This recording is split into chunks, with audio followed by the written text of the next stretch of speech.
Bonsoir tout le monde, donc bienvenue sur Extrême Météo, donc comme prévu pour un petit direct live ensemble. Ouais, donc comme je disais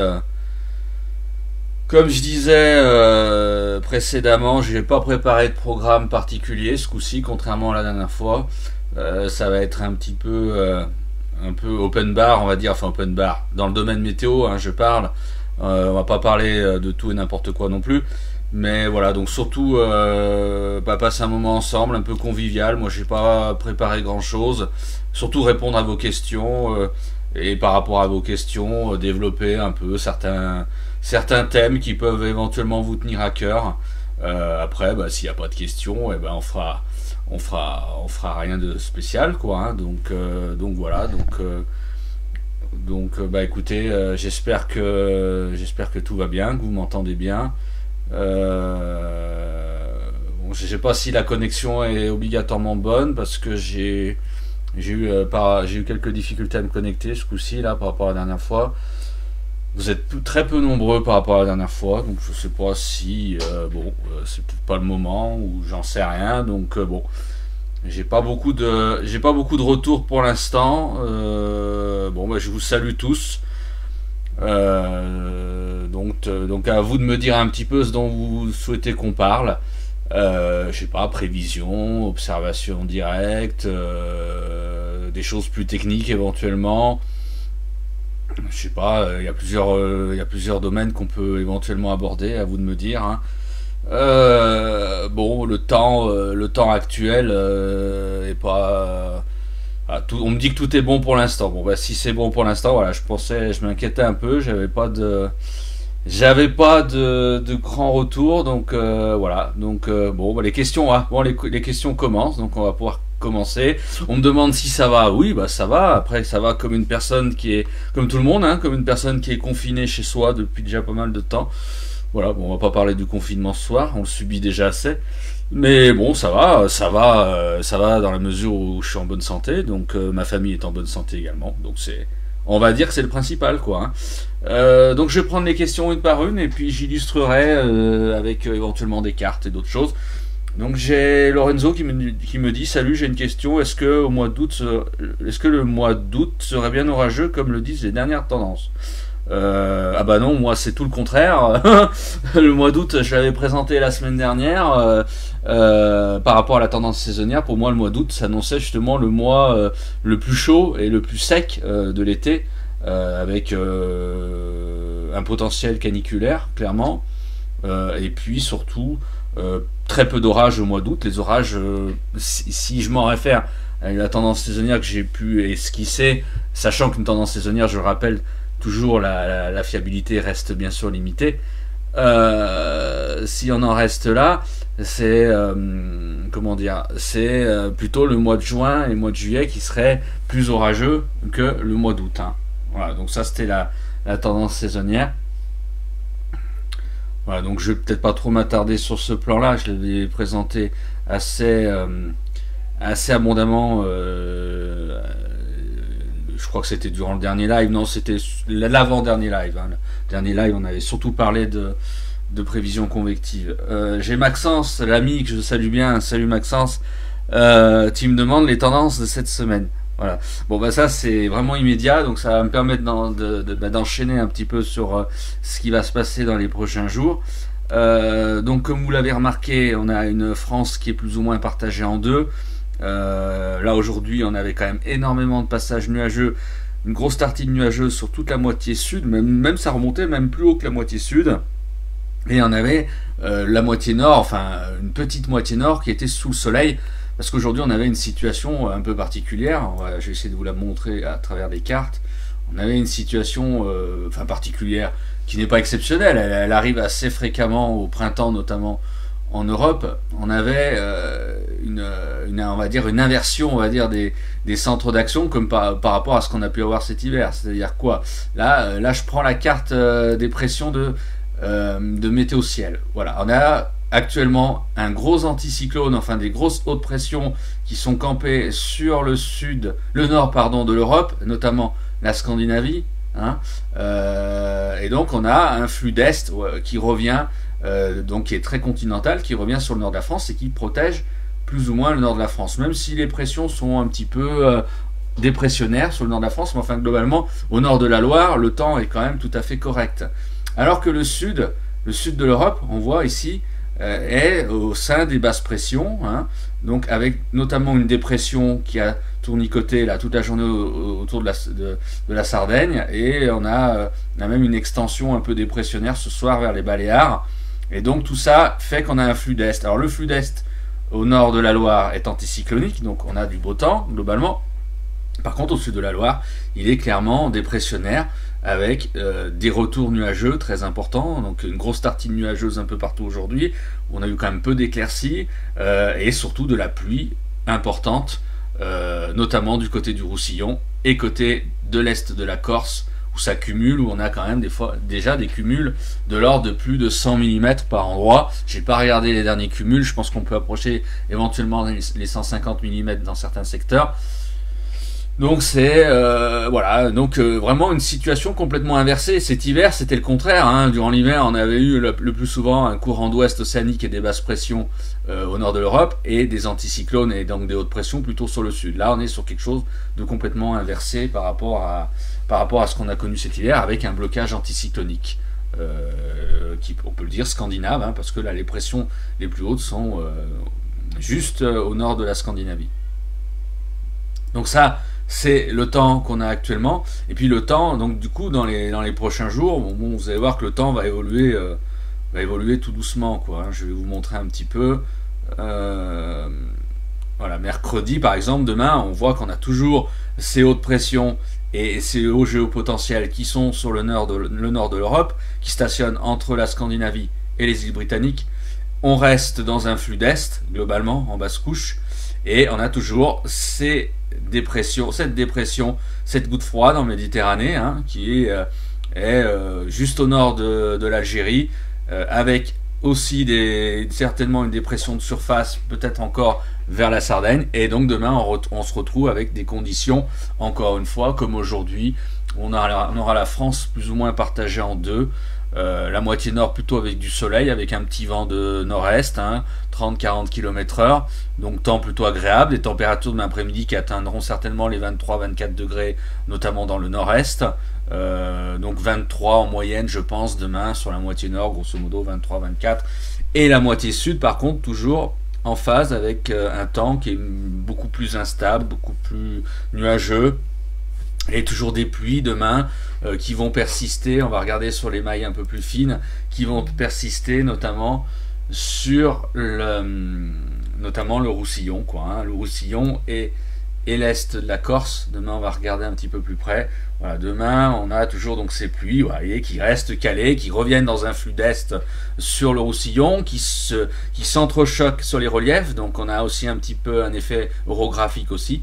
Donc ça va tomber encore bien du côté du Roussillon et sur l'est de la Corse. Alors ça reste encore une fois des pluies qui sont abondantes, hein. On a un épisode qui pourrait donner quand même localement d'ici demain soir des lames d'eau d'environ 200 mm, hein, dans certains secteurs, notamment les secteurs de relief, mais ça reste un épisode qui n'est pas dangereux dans la mesure où ces pluies s'étalent plus ou moins dans le temps. Il pleut beaucoup, effectivement, les cours d'eau ont des réactions, hein, on a le Tête notamment, la Tête qui est du côté de... C'est le Tête, je crois plutôt, le Tête qui est du côté de Perpignan, qui déborde légèrement, mais ça reste pas, c'est pas obligatoirement très préoccupant, quoi, hein. Donc on a des débordements, on peut avoir des glissements de terrain côté relief Pyrénées-Orientales, côté relief est de la Corse, mais pour autant rien de très grave, rien qui nécessite une vigilance orange obligatoire de Météo France ou quoi que ce soit. D'ailleurs, voilà, donc tout ça va quand même perdurer, on va le voir, hein. Voilà, donc jusqu'à voilà, demain après-midi. Demain après-midi, on voit que déjà les précipitations vont commencer à largement s'espacer sur le Roussillon, hein, clairement. Par contre, les précipitations perdureront a priori du côté de l'est de la Corse, où le flux d'est restera plus campé sur ses positions, hein. Par contre, ce qu'on va surveiller demain après-midi, mais bon, si ça fait comme ces derniers jours, la prévision est extrêmement compliquée au niveau convectif, au niveau orageux. Chaque jour, on a l'impression qu'on va avoir un risque orageux, et puis finalement, il n'y a pas grand-chose. Hein, c'est le cas depuis dimanche. Donc du coup, ce qui va se passer demain après-midi, il se peut qu'on ait un peu des averses orageuses sur le Massif central, mais encore une fois, c'est tellement la prévisibilité est tellement limitée, les centres d'action sont tellement peu délimités que il suffit qu'on ait un petit peu un décalage vers le nord, comme ça a été le cas aujourd'hui, de la tartine nuageuse, pour que tout le potentiel d'instabilité disparaisse. Hein. Aujourd'hui, on avait un potentiel d'instabilité sur tout le secteur Massif central en allant vers la Nouvelle-Aquitaine, et puis finalement on a eu que des petites averses par-ci par-là cet après-midi, averses convectives certes, mais pas d'orage aujourd'hui. Demain, donc risque orageux possible, mais à confirmer sur le Massif central, et c'est très très loin d'être certain, quoi. Hein. Voilà. Donc ça, c'est, vous voyez, demain soir, on voit des orages qui peuvent éventuellement se mettre en place à partir du Massif central et en allant en direction notamment de la Haute-Vienne ou des secteurs comme ça, mais c'est vraiment rien n'est moins sûr, comme on dit. Hein. Donc vraiment, c'est au jour. En ce moment, je dirais, pour la prévision fine, c'est comment dire, c'est au jour le jour, quoi. C'est très difficile d'anticiper la veille avec des centres d'action très mobiles, avec des. Il nous manque, encore une fois, on le répète, mais il nous manque aussi des données, hein, quand même, à cause de la crise du coronavirus. Hein. On a moins de données entrantes à cause du fait que les avions sont rares, on va dire. Même si on a d'autres moyens de compenser, on va dire, ces problèmes-là. Mais donc chaque jour, on galère un peu avec cette prévision, quoi. Hein. Et donc, voilà, au niveau des températures demain, je vous disais 23-24 degrés en moyenne sur la moitié nord. Je pense qu'on atteindra les 23-24 entre le nord-est et la région parisienne. Et puis la moitié sud, encore une fois, sous les nuages. Donc des températures qui montent difficilement et qui atteignent parfois difficilement les 20 degrés. Il fera peut-être un peu plus chaud vers le Lyonnais en allant vers le nord, mais voilà, donc je pense que c'est une moyenne de 23 degrés sur la moitié nord et grosso modo de 20 degrés sur la moitié sud. Voilà ce qu'on peut en dire. Donc ça, c'est le temps pour demain. Après, je vais essayer d'avancer un petit peu sur les jours suivants, mais en étant plus concis, parce que comme je vous dis, on s'éloigne en échéance. Donc la prévisibilité est déjà limitée à court terme, donc elle est forcément encore plus limitée quand on s'éloigne en échéance. Donc jeudi, on reste sous une situation plutôt anticyclonique, notamment avec encore des hautes pressions qui stationnent, mais qui s'affaiblissent quand même, on le voit. Hein. On voit que ça s'affaiblit là, hein, par le nord, que les pressions baissent et que les géopotentiels baissent aussi. Mais enfin, on aura un petit centre de haute pression sur les îles britanniques normalement, et donc on continuera à rester plutôt dans un flux d'est à nord-est sur la France, enfin, surtout sur la moitié nord. Encore que ça sera un flux qui sera quand même en perte de vitesse, hein. Un petit flux en altitude, mais en basse couche ça sera relativement il y aura très peu de flux, quoi. Par contre sur la moitié sud, on commencera à sortir de cette influence, si vous voulez, de la goutte froide qui va s'éloigner en direction de la Sicile, donc donc influence beaucoup plus lointaine, donc moitié sud plutôt sous influence d'un espèce, si vous voulez, de marais barométrique. Nous on appelle ça un marais barométrique, c'est quand on n'a pas vraiment de centre d'action bien limité. On aura des pressions souvent aux alentours de 1015 hectopascales. On gardera peut-être un peu d'air froid en altitude. Donc si bien que jeudi, on risque d'avoir un temps un peu similaire à demain, hormis que bon, il en sera terminé de l'épisode pluvieux sur normalement la Corse et l'est du Roussillon. Là je prends le modèle arpège pour faire assez rapidement pour jeudi, sachant que encore une fois la prévisibilité reste limitée. Donc sur la moitié nord, on aura certainement à nouveau du beau temps jeudi, hein, globalement, des températures qui seront à nouveau élevées, hein. On aura quand même des températures quasiment estivales, je pense, sur la moitié nord, 24-25 degrés possibles, pourquoi pas localement 26 degrés jeudi, hein, sur la moitié nord. Et sur la moitié sud, il commencera à faire un peu plus doux, normalement un peu plus chaud, mais par contre on gardera un potentiel d'instabilité en cours de journée. Ça sera encore à affiner, notamment près des reliefs, hein. Alors, surtout relief des Pyrénées, du Massif central et de la Corse peut-être, donc avec un risque d'averses orageuses et d'orages l'après-midi. Mais encore une fois, ça sera dispersé, peu organisé, c'est de la cumulification par évolution diurne, comme on appelle, donc avec l'effet surtout des brises de pente sur les reliefs.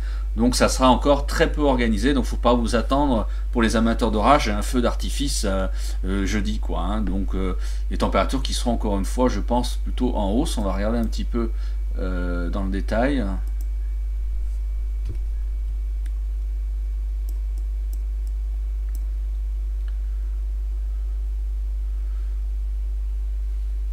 Voilà, donc souvent 24-25 degrés sur ouais, 24 degrés. Moi je pense on pourra atteindre les 25 degrés jeudi après-midi sur la moitié nord, et la moitié sud, on voit que sur le sud-ouest ça reste un peu plus poussif, hein.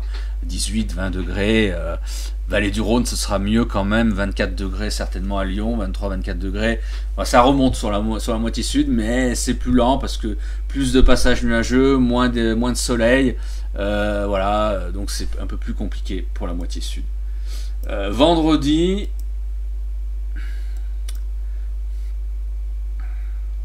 alors vendredi, ça y est, on va se retrouver dans un marais barométrique, hein, clairement. Vendredi, dans un marais barométrique, vous voyez, on n'a plus vraiment de centre d'action très dominant sur l'Europe. On a des pseudo petites gouttes froides qui se baladent ici ou là. On a une goutte froide possiblement au sud de l'Islande, on a une goutte froide à l'ouest de l'Irlande. Enfin, voilà. Puis bon, l'ancienne goutte froide s'en va du côté de la mer Noire. On a cette influence dépressionnaire sur la Russie, enfin sur l'extrême est de la Scandinavie. Mais là, nous, au milieu, on est dans un espèce de no man's land où il n'y a pas de... Mais ça, c'est classique au printemps, hein, c'est très fréquent à cette époque, donc ça n'a vraiment rien d'exceptionnel. Donc un espèce de marais barométrique. On a une petite dorsale, on voit qu'on est encore dans une petite dorsale, mais très légère au niveau des géopotentiels. Marais barométrique en surface. Vous voyez, on a une petite inflexion ici, comme si on a un semblant de Talweg qui arrive par l'ouest. Donc du coup, vendredi, on aura un temps, encore une fois, souvent plutôt pas mal en journée, quand même souvent des éclaircies, mais l'après-midi, on surveillera un potentiel d'instabilité. Parce que qui dit marais barométrique avec des pressions 2015 hectopascales dit un peu d'air froid en altitude, un peu de gradient thermique comme on dit, un peu de les brises notamment, les convergences de vent en basse couche, parce que en fait on a un flux qui est très faible en basse couche, donc on a plus de facilité d'avoir des vents variables faibles et des vents qui peuvent se converger un petit peu en basse couche et donc donner par endroit de l'instabilité, hein. Tout comme vers les reliefs, souvent à partir de cette époque, on a sur les reliefs ce qui se met en place sur le massif central, Pyrénées, Alpes, donc ce qu'on appelle des brises de pente. Les brises de pente favorisent l'élévation de l'air chaud et favorisent la cumulification autour des sommets. Et donc c'est pour ça que souvent on a à cette époque et jusqu'au mois de mai, juin, jusqu'à l'été, souvent des cumulifications et une instabilité plus importante, sur les reliefs. Alors vendredi, on voit vraiment. Alors ça, c'est que le modèle arpège, hein, qui est pas le plus performant au niveau convection et au niveau instabilité, mais c'est pour aller vite parce qu'autrement je risque de devoir aller sur d'autres sites et on va perdre du temps. Voilà, vous voyez, on a un potentiel d'instabilité vendredi un peu partout en journée, et ça va avoir tendance à remonter vers le nord, contrairement au jour précédent, parce que sur le nord, on va avoir, contrairement au jour précédent, on va avoir plutôt comme je vous disais, un marais barométrique, alors qu'on avait des conditions plus anticycloniques. Vendredi, de ce que j'ai vu, il faudra surveiller en termes d'instabilité, à moins que ça change, parce que c'est quand même, encore une fois, dans 3 jours, il faudra surveiller surtout le sud-ouest, au niveau instabilité, peut-être en fin de journée, parce qu'on aura un petit peu de... C'est le secteur en France où on aura un peu de dynamisme vendredi. Je vais vous montrer pourquoi, je vais vous expliquer. C'est sur une autre carte un petit peu spéciale. Oui, vendredi, un peu de dynamisme, un très léger dynamisme supplémentaire sur le sud-ouest en allant vers les Pyrénées, parce qu'on aura ce qu'on appelle, nous, un courant de jet, enfin on aura un peu une branche de jet relativement peu vive, mais qui sera divergente. Donc quand on a de la divergence en altitude, ça signifie qu'on a un potentiel de convection accru. Alors si vous superposez divergence en altitude et convergence en surface, et là c'est là où on obtient des orages. Donc vendredi, un risque orageux plus important certainement dans le sud-ouest, mais ailleurs on aura aussi un risque orageux de ce qu'on a dit d'évolution diurne. Donc ça c'est pour vendredi. Après je vais aller plus rapidement sur le week-end et je vais pas m'étendre longtemps parce que ça reste vraiment des prévisions qui sont pas calées. Donc vendredi continuera aussi à faire chaud, hein. Les températures seront d'un très bon niveau, hein, je crois un peu partout, 22, 23, 24, 25 degrés. Vendredi, hein. Donc là-dessus au niveau des températures pas de changement. Et pour le week-end je vais aller très rapidement parce que c'est une prévision qu'il faudra vraiment revoir dans le détail parce que c'est difficile d'être étant donné la configuration, c'est difficile d'être très d'être très affirmatif pour le temps de ce week-end. Alors ce week-end je vais passer plutôt sur le CEP. Pour ce week-end vous allez voir un petit peu ce qu'il va en être. Voilà, donc samedi, on a le CEP qui nous met, encore une fois, une situation complètement, ce qu'on appelle de marée barométrique, pression de 1015 hectopascales, souvent en surface, en altitude, pas vraiment un géopotentiel légèrement élevé, mais sans plus quoi. Mais ça peut laisser la place à de l'instabilité en journée, hein. Le matin, vous réveillez, vous avez du beau soleil un peu partout, ça dure jusqu'à midi, puis l'après-midi, qu'est-ce que vous voyez? Vous voyez arriver de plus en plus de cumulus, de plus en plus de ce que vous appelez des choux-fleurs pour le grand public, et ça prend ça prend vraiment de l'importance pour arriver à des cumulonimbus, et c'est là qu'on arrive à des averses et des orages. Et donc je pense que ce week-end sera assez instable un peu partout. Après il va falloir affiner les secteurs, mais samedi dimanche ça me semble assez instable et éventuellement assez pourquoi pas assez orageux par évolution diurne, hein. Voilà, dimanche c'est à peu près pareil. On a des pressions qui sont un peu plus basses même sur un grand quart sud-est. On a une baisse des géopotentiels par le nord. On a un Talweg ici sur l'Atlantique. Donc voilà, donc dimanche, il faut s'attendre aussi à éventuellement de l'instabilité, tout comme samedi. Voilà, donc ça c'est la tendance pour samedi et dimanche. Les températures devraient rester, je pense, à un bon niveau par rapport à vendredi. Vendredi, voilà, vendredi, vous voyez, hein, je disais, un très bon niveau. Bon, ça donne du 23, 24, 25 degrés donc au niveau température maximale. Et après samedi et dimanche, des températures qui pourront peut-être baisser un peu sur la moitié nord, mais ça reste à voir. On reviendra peut-être à des valeurs autour de 20 degrés. Moitié sud, on restera quand même dans des températures aux alentours de 25 degrés, certainement 24-25 degrés entre samedi et dimanche. Après, pour la tendance, et là je vous donne qu'une vague tendance avec une fiabilité qui est très faible, parce que là on est vraiment dans une situation où rien n'est marqué, donc ça peut évoluer d'un sens comme dans un autre. Voilà, là, début de semaine prochaine, donc toujours plutôt un espèce de marée barométrique. On voit que rien n'est dominant sur l'Europe. On a des gouttes froides par-ci par-là. On a un espèce de Talweg qui descend à nouveau sur la péninsule ibérique. Donc nous, on serait peut-être à l'avant. Donc lundi, on surveillera certainement si ça se configure comme ça. Peut-être encore un potentiel orageux. Donc ça devient quand même instable et orageux, hein. Alors, qui dit instabilité et orage ne dit pas obligatoirement de la pluie partout, hein, vous le savez, hein, ça reste toujours localisé. Il y aura des secteurs qui seront peut-être bien servis au niveau des averses et d'autres secteurs qui seront moins bien servis. Et ça, on va le voir qu'en dernier ressort. Voilà, et je m'arrêterai mardi au niveau de la tendance parce qu'après, ça reste des échéances trop lointaines par rapport à la situation difficile au niveau modélisation.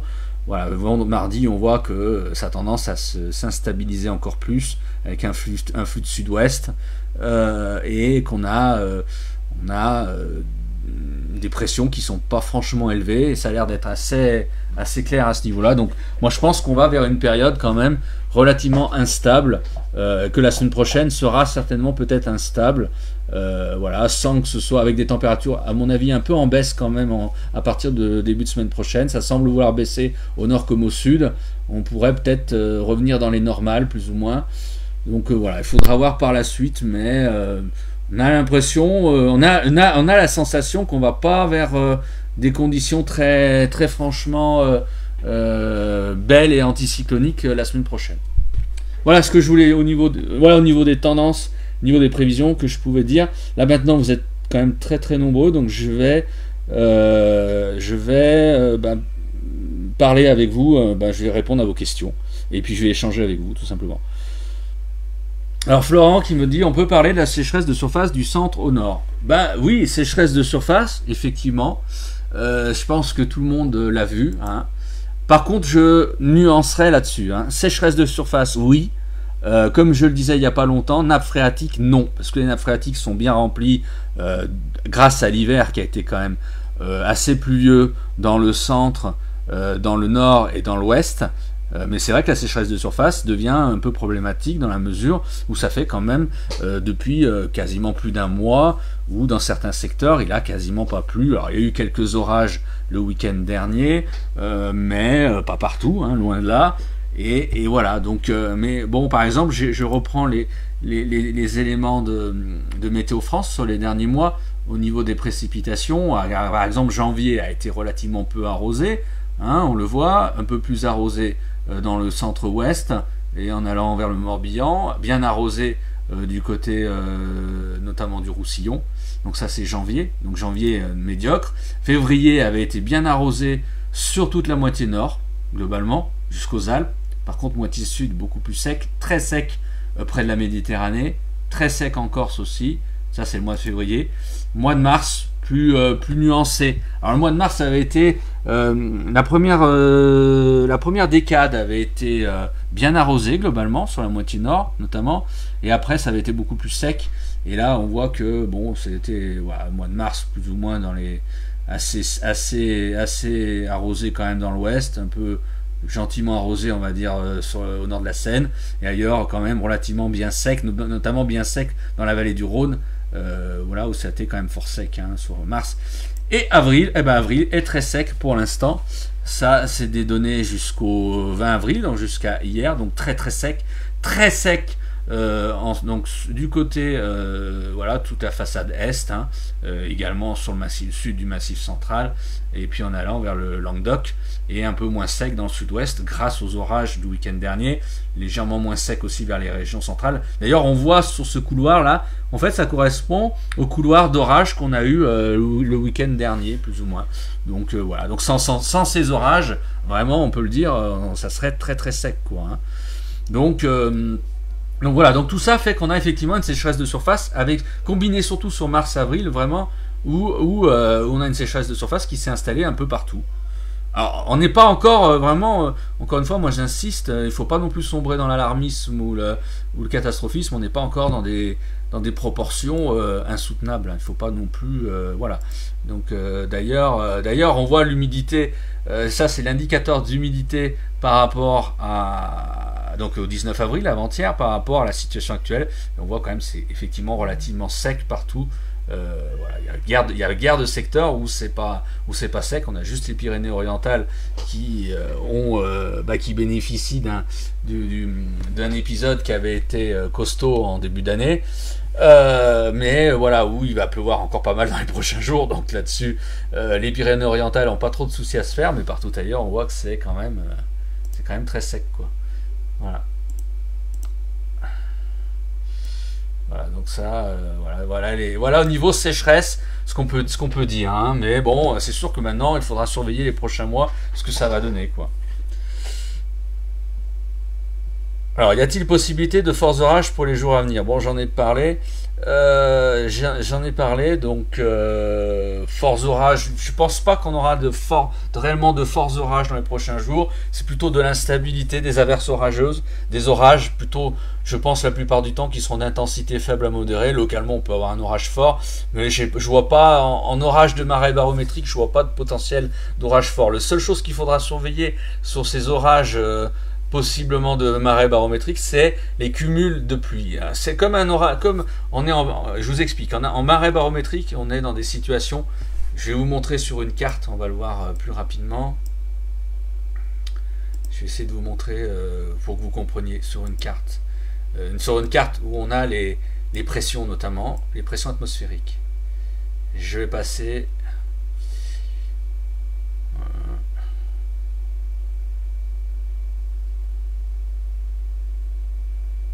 Voilà. Voilà. Je passe par exemple sur la journée de vendredi. Vendredi, vous regardez là les indications 1014, 1015, 1015, tout ça c'est des pressions en surface. Donc ça signifie quoi? 1014, 1015, on voit que rien n'est, on n'a pas les isolignes, les isobars là, ça forme généralement quand ils sont rapprochés. Ça veut dire qu'on a du vent, qu'on a du flux en basse couche. Là, les isobars sont complètement distendus, si vous voulez, sont complètement desserrés. On a du 1014, du 1015, donc ça signifie qu'on a ce qu'on appelle là pour le coup vraiment en surface, j'insiste, un marais barométrique. Alors que en altitude, on voit des géopotentiels qui sont relativement élevés. Mais ce qui compte, c'est en surface. Et donc ça veut dire qu'en surface, on aura donc la probabilité, comme j'expliquais il y a 5 minutes, de formation d'orages et d'averses, notamment en priorité vers les reliefs, mais qui pourront s'étendre en cours de journée dans les plaines.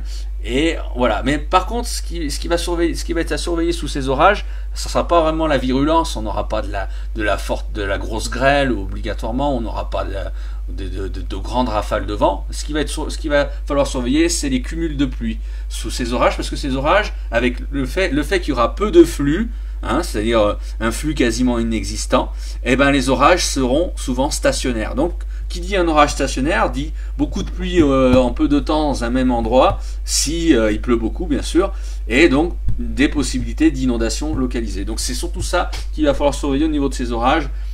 C'est plutôt de possibles débordements très localisés sous orage où il pourrait pleuvoir éventuellement beaucoup. Voilà, mais c'est moi le principal risque que je vois. Ça ne sera pas obligatoirement tous les jours, tout le temps non plus, mais c'est la seule chose qu'on peut surveiller, quoi. J'ai un ami là, j'ai Augustus qui rigole, qui me dit c'est quand que tu nous fais un court météo sur la formation des tornades, j'y connais rien. Ouais, surtout toi qui a été 3 fois en tornado allé, je pense que t'as bien besoin d'un cours sur les tornades, quoi. Bon, voilà. Mais bon, oui, éventuellement on pourra faire quelque chose un de ces jours, quoi.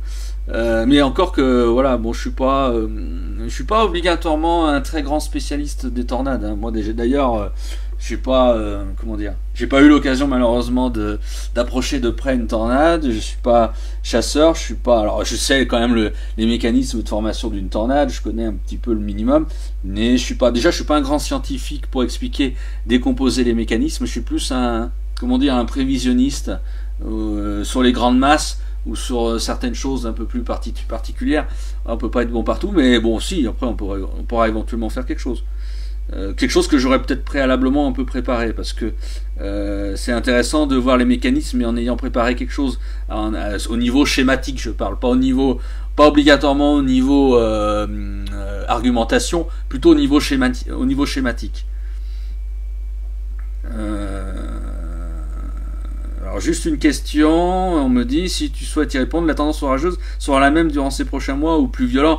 Encore une fois, on ne peut pas prévoir une tendance orageuse très précisément sur les prochains mois.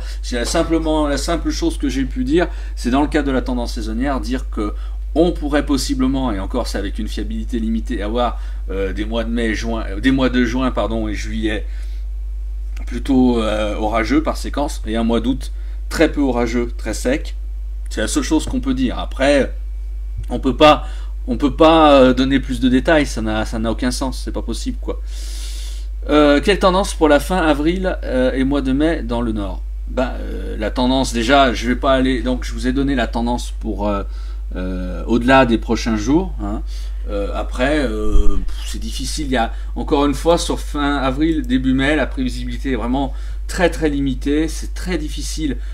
Et honnêtement, sans en rajouter, on souffre quand même pas mal de la situation actuelle avec cette crise, parce que cette crise, ok, on souffre déjà parce qu'on est confiné, mais on souffre en tant que prévisionniste parce qu'on a beaucoup moins d'éléments qu'auparavant pour faire nos prévisions, et on sent que les modèles sont très très très très versatile, très peu fiable. Nous on a eu quand même depuis dimanche vraiment des surprises au niveau des prévisions, des choses qu'on a cru voir et qui se sont pas déroulées, et c'est alors du coup quand on fait une tendance à moyen terme, là moi je suis très très très méfiant, quoi, hein, très très méfiant. Voilà, donc moitié nord, moi je vous dis, je vois plutôt de l'instabilité qui a tendance à prendre du galon en fin de semaine et la semaine prochaine sur la moitié nord, mais après de là à dire tel jour ça va être comme ci, tel jour ça va être comme ça, voilà, moi je vois plutôt une période instable qui se met en place. Il me semble que les anticyclones cèdent du terrain, donc instable, orageux, mais encore une fois Je sais, Florent, vous êtes agriculteur, j'ai bien retenu. Donc vous voulez certainement attendre de moi que je vous dise il va pleuvoir ou pas, mais vous savez hein, très bien que chaque année, ce qu'il en est, quand on arrive au mois d'avril, au mois de mai, les précipitations sont souvent de nature orageuse. Donc qui dit des précipitations de nature orageuse dit des précipitations hétérogènes. Dans certains secteurs, vous pouvez avoir des très bons cumuls, et dans d'autres secteurs, vous pouvez rien avoir du tout. Après, c'est une pluie de toute manière qui tombe maintenant, qui va tomber sur des sols où dans la végétation a démarré, et c'est pas les nappes phréatiques qui en bénéficient, hein, clairement, c'est la végétation. Donc vous me direz, c'est mieux que rien, hein. Mais voilà, donc c'est vraiment ce que je peux dire. D'ailleurs, le CEP, l'ensembliste du modèle européen, CEP IFS, qui regroupe les 50 scénarios donc du modèle européen, voit plutôt une toute fin de mois, oui, effectivement, plutôt instable, plutôt sous les influences des basses pressions éventuellement, peut-être même éventuellement, pourquoi pas, un semblant de flux d'ouest, mais encore que moi, flux d'ouest, j'y crois pas trop, moi je vois quand même bien de l'instabilité en fin de mois, donc voilà, c'est la tendance. Il faudra surveiller quand même toujours cette tendance haute pression et au géopotentiel au nord de la Scandinavie, entre le Groenland et l'Islande, où ça a tendance quand même à se renouveler constamment, et ça correspond bien à la tendance qu'on avait vue aussi au niveau des grands centres d'action, notamment. Et là, bon, je vais à 240 heures, mais 240 heures c'est loin, et donc là on voit quand même plutôt un flux de sud-ouest quand même début mai, possiblement début mai sur l'Europe. Donc flux de sud-ouest, ça serait plutôt de la douceur, pour ne pas dire de la chaleur, et éventuellement de l'instabilité, surtout si les basses pressions restent près des îles britanniques. Voilà. Mais c'est vraiment une grande tendance très... comment dire,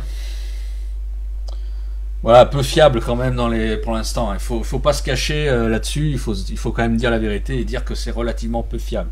Après, vous me dites le mois de mai, moi je le voyais plutôt sur la longueur, plutôt assez chaud et plutôt sec. Bon, après, ça n'empêche pas qu'on peut très bien avoir un mois de mai, on peut avoir une première décade relativement humide et instable, et après avoir un meilleur temps, hein. Quand je donne une tendance saisonnière, c'est une tendance lissée sur un mois. Donc quand c'est lissé sur un mois, ça ne prend pas en compte des éventuelles périodes plus froides, plus chaudes, plus sèches, plus humides durant un mois.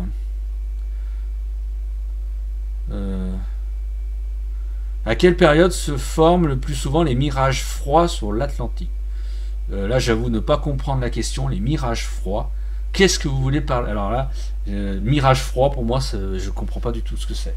Mirage froid. Je connais les mirages froids l'hiver, quand pour les hivernophiles, on attend l'arrivée du froid, qu'on voit des modèles comme sur GFS notamment, on voit à 190 heures, 200 heures l'arrivée d'une descente froide, et puis qu'après ça se repousse et que ça s'annihile complètement. Moi, ça, j'appelle ça un mirage froid. Et ça, je connais ça l'hiver. Mais alors après, à cette époque de l'année, non, ça me parle pas beaucoup. Voilà, alors on me dit beaucoup d'eau aujourd'hui au pied des Pyrénées, de la neige en altitude. Bah oui, alors surtout les Pyrénées orientales, hein, encore une fois, aujourd'hui, qui ont été bien arrosées, où on a déjà des cumuls de près certainement de 150 mm, et on devrait arriver à des cumuls finales dans certains secteurs de 200, éventuellement localement plus de 200 mm. De la neige, surtout à partir de 2000-2100 mètres, hein. Bon, on est quand même sur des... voilà, il neige quand même assez en altitude, hein, voilà. Naël, plus orageux sur Rhône-Alpes à partir de jeudi. Bah, ça c'est clair, je suis complètement d'accord. Pas regarder dans le détail, focus sur les USA en ce moment. Oui, parce que les USA, c'est vrai que la situation est sous surveillance, encore une fois. Éventuellement, si ça vous intéresse, j'y viendrai un petit peu plus tard. Voilà, je suis désolé si je ne donne pas tous vos commentaires, hein. Je réponds surtout à ceux qui ont des questions ou des remarques, hein. Alors, bonsoir, j'habite Quimper dans le sud Finistère. Aujourd'hui, nous avons eu 21,5 degrés en température maximale. C'est la 8e fois que nous dépassons les 20 degrés depuis le 1er avril. Même en plein mois de juillet, nous avons des fois du mal à avoir ces températures. Ce mois d'avril est vraiment hors norme en Bretagne, comme d'ailleurs au nord de la Loire, plus généralement avec une sécheresse de surface. Ouais, le mois d'avril hors norme, parce qu'on est sur des anomalies de température très importantes. Je vais vous donner un petit... repère. Voilà. Depuis le début du mois, Voilà, le modèle, alors ça c'est par rapport aux réanalyses GFS, des fois on a des différences entre ce qu'on peut trouver avec des quarts d'anomalie entre Météo France et ça. Là, le GFS nous met environ 3,5 degrés, 3,6 degrés d'anomalie depuis le début du mois d'avril. D'après ce que j'ai pu voir sur d'autres sources, la vraie anomalie ça serait plus 2,9, plus 3 degrés pour l'instant. Alors, plus 2,9, plus 3 degrés depuis le début du mois, donc c'est quand même très important, sachant qu'on a des secteurs dans le nord de la France, où on a, dans le nord-est notamment, où on a des excédents qui peuvent atteindre les 5-6 degrés par endroit. Donc voilà. Alors la Bretagne est quand même sur un bon excédent, hein, d'environ 3 degrés je pense aussi également. 3,5 degrés, mais ça suffit à avoir les valeurs que vous expliquez depuis avril. Donc un mois d'avril qui est une nouvelle fois très chaud, enfin vraiment très chaud on va dire, par rapport au normal saisonnière, et ça va perdurer jusqu'au week-end, hein, clairement. Voilà. Bon, après, d'une certaine manière, ces normales saisonnières, ça veut plus dire grand-chose, hein. Je dirais que on verra à partir de l'année prochaine avec la mise en place des nouvelles normales. Mais ça veut vraiment plus dire grand chose, hein. On arrive, les mois déficitaires maintenant sur une année, c'est des mois déficitaires sur une année, c'est maximum 1 ou 2 mois. Et cette année, et pourquoi cette année, moi j'en arrive à me demander si on va peut-être faire le grand chelem cette année, hein. C'est pas impossible, hein. Vu l'année chaude qu'on a, on peut, à mon avis, battre tous les records. Voilà. Benjamin, bonjour Fabien, impressionnant ces dépressions sur la Méditerranée, un vrai étirement au satellite, pas commun dans ce sens, il me semble plus d'ouest en est aussi étiré, si vous avez des précisions là-dessus.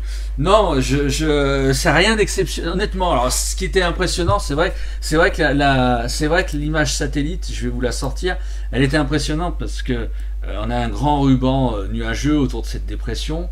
Voilà, je l'ai ici. Voilà, on avait c'est l'image satellite de ce matin, on a ce grand ruban là qui part au sud, qui passe sur la Turquie, qui remonte sur la Roumanie, qui va sur l'Europe, sur la Suisse, l'Italie, et qui revient là. Et on voyait ce matin le mouvement circulaire de la dépression sur la Sardaigne. Et donc voilà, et donc ça part de loin parce que on l'a appelé d'ailleurs l'Orient Express, quoi. Mathieu Sorel l'a appelé l'Orient Express, et c'est un peu ça, quoi. C'est une circulation d'est en ouest, circulation inversée par rapport à ce qu'on a l'habitude. Et là, on voyait bien sur le nord de l'Europe, et on voyait bien sur une petite partie du nord de la France, même si on avait des passages nuageux sur la Bretagne, on voyait bien un ciel dégagé. En Belgique, très dégagé, Benelux et tout. Et donc, anticyclone, voilà, anticyclone scandinave, blocage anticyclonique. Donc encore une fois, c'est une situation qui n'est pas si commune, mais qui n'est pas exceptionnelle, notamment au printemps où ça arrive assez souvent. À cette époque de l'année, ça arrive assez souvent. Voilà, souvent les années. Alors évidemment, on aurait eu cette situation-là en hiver, on aurait eu du froid, ça c'est sûr. On aurait eu du froid, surtout si on avait des masses d'air froides à l'est de l'Europe. Voilà, c'est pas le cas. Mais voilà, c'est quand même assez joli à voir.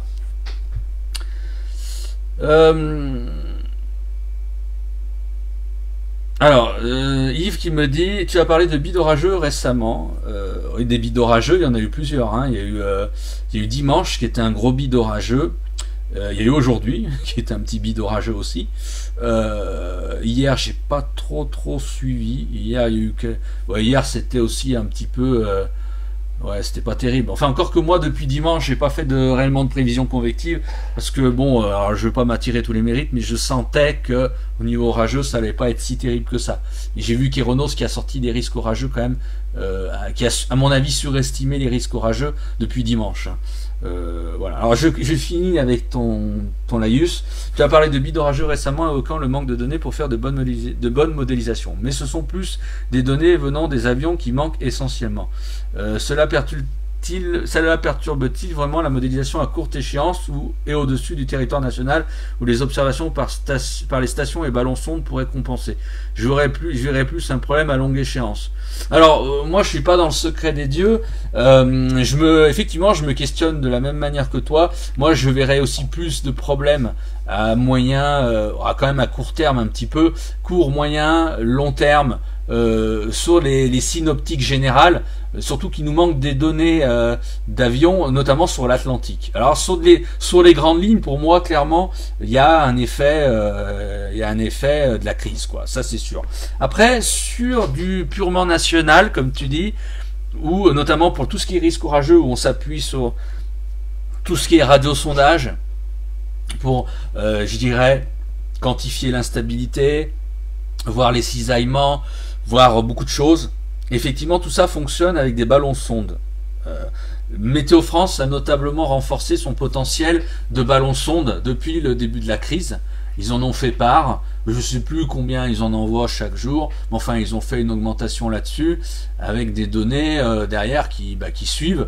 Voilà. Alors effectivement, je me dis la même chose que toi, mais je suis partagé parce que bon, je suis pas dans le secret des dieux, mais moi je pense que l'influence de la crise est plus sur les grandes lignes, effectivement, ou sur la prévision à moyen long terme, qu'encore qu'à court terme, on voit qu'on patauge quand même pas mal. Hein. On a quand même beaucoup pataugé, Yves, pour prévoir l'épisode qu'on a du côté du Roussillon et de la Corse, parce que pendant des jours et des jours, les modèles nous ont donné un peu tout et n'importe quoi. Alors effectivement, c'était plus de la prévision au-delà d'un ou deux jours, mais bon.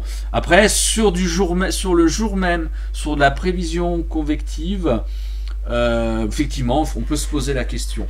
On peut se poser la question, mais il y a quand même des gros écarts qui sont pas obligatoirement habituels quand même. Donc voilà, je suis assez partagé sur ce domaine-là. Je sais pas, effectivement, les ballons sondes devraient compenser, mais bon, est-ce que il nous manque pas encore quelques données là-dessus? Voilà, moi voilà, 4 lancers par jour de ballons sondes, effectivement, mais je me pose la question. Je me pose la question. Je me pose la question. Je pense que la question va peut-être continuer à se la poser, comme on dit. Hein.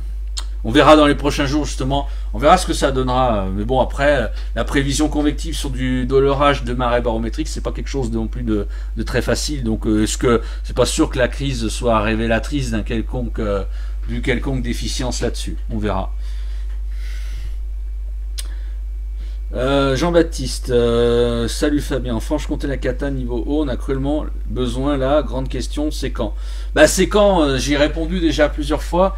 C'est quand? C'est dans les prochains jours, à partir de jeudi, vendredi, de l'instabilité, des orages. Mais encore une fois, vous le savez, des orages, des averses, c'est au petit bonheur la chance. Il peut pleuvoir beaucoup dans certains secteurs, il peut ne rien tomber dans d'autres secteurs. Voilà, donc ça va être complètement hétérogène. Donc voilà, donc je suis incapable je suis incapable de dire tel secteur il va pleuvoir ou tel secteur il va pas pleuvoir. C'est encore une fois la question avec les orages et les averses. Donc voilà, donc c'est une question où vous pouvez me la poser 20 000 fois, mais j'aurai toujours la même réponse parce que voilà quoi. Alors on me demande la tendance pour la semaine prochaine. Alors pour ceux qui me demandent la tendance pour la semaine prochaine, je vous invite à revoir s'il vous plaît quand ça sera terminé l'émission qui sera disponible sur la page Facebook en replay 5 minutes après la fin de l'émission, parce que je vais pas passer mon temps, excusez-moi, à répéter tout ce que j'ai pu dire depuis le début de l'émission. Voilà, on va essayer de parler aussi également d'autres sujets, quoi. Hein. La tendance pour le mois de mai s'annonce orageuse sur la France. J'en ai déjà parlé, la tendance. Je vais pas revenir là-dessus. Michel Seyer. Malheureusement, pas de pluie. En plus, le vent d'est qui assèche encore plus.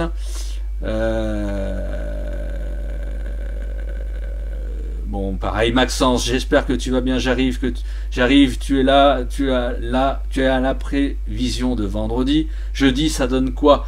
Je suis encore une fois pareil, je suis navré, j'aime pas répéter ce que j'ai dit, je suis désolé là-dessus. Je t'invite à revoir l'émission en replay où tu auras la prévision de jeudi. On va essayer d'avancer sur autre chose. Voilà. Dommage, donc Maxence qui répondait Maxence qui répond à Maxence, il y a deux Maxence ce soir, effectivement. Dommage, tu arrives un peu en retard, mais globalement un risque orageux sur la plupart des reliefs par évolution diurne. Ouais.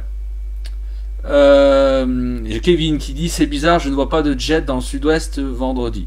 Alors Kevin, pas de jet, pas un jet faiblard, mais de la divergence. Si tu regardes bien, il y a de la divergence, un peu de divergence, un peu, hein. J'ai pas dit que c'est voilà, mais encore une fois, ça dépend quel modèle on regarde aussi, hein. Et on parle de vendredi, hein. Donc vendredi, l'échéance au niveau orageux, on voit ces jours, c'est compliqué, hein. Donc voilà.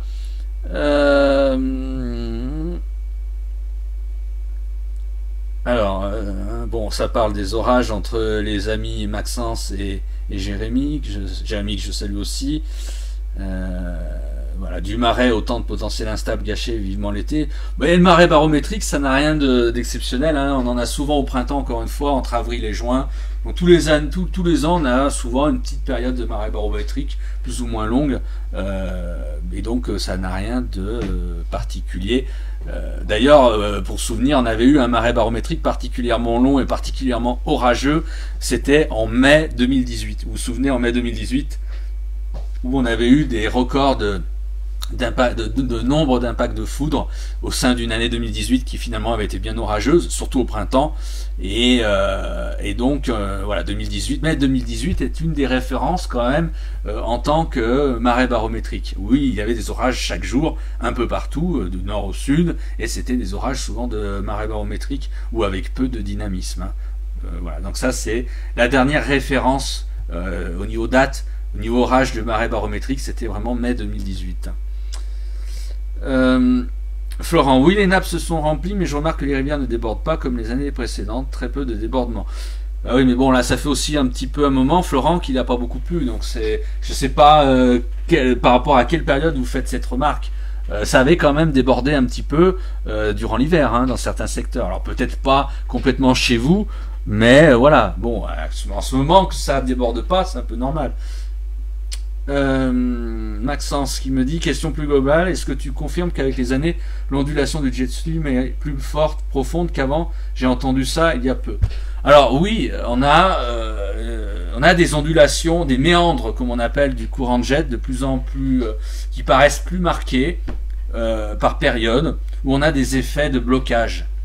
Et ces effets de blocage, c'est par là donc la circulation de ce qu'on appelle des ondes de Rossby qui font donc méandrer le jet, et le jet fait des grandes courbures, et plus les courbures sont importantes, plus on se retrouve après avec des situations de blocage qui sont possiblement durables. Alors situation de blocage, je ne parle pas de blocage anticyclonique pour le coup, encore que ça, par exemple, je vais vous citer deux cas de blocage par le fait des ondes de Rossby qui ont créé des ondulations très amples du courant de jet. C'est plus le courant de jet fait des ondulations qui sont des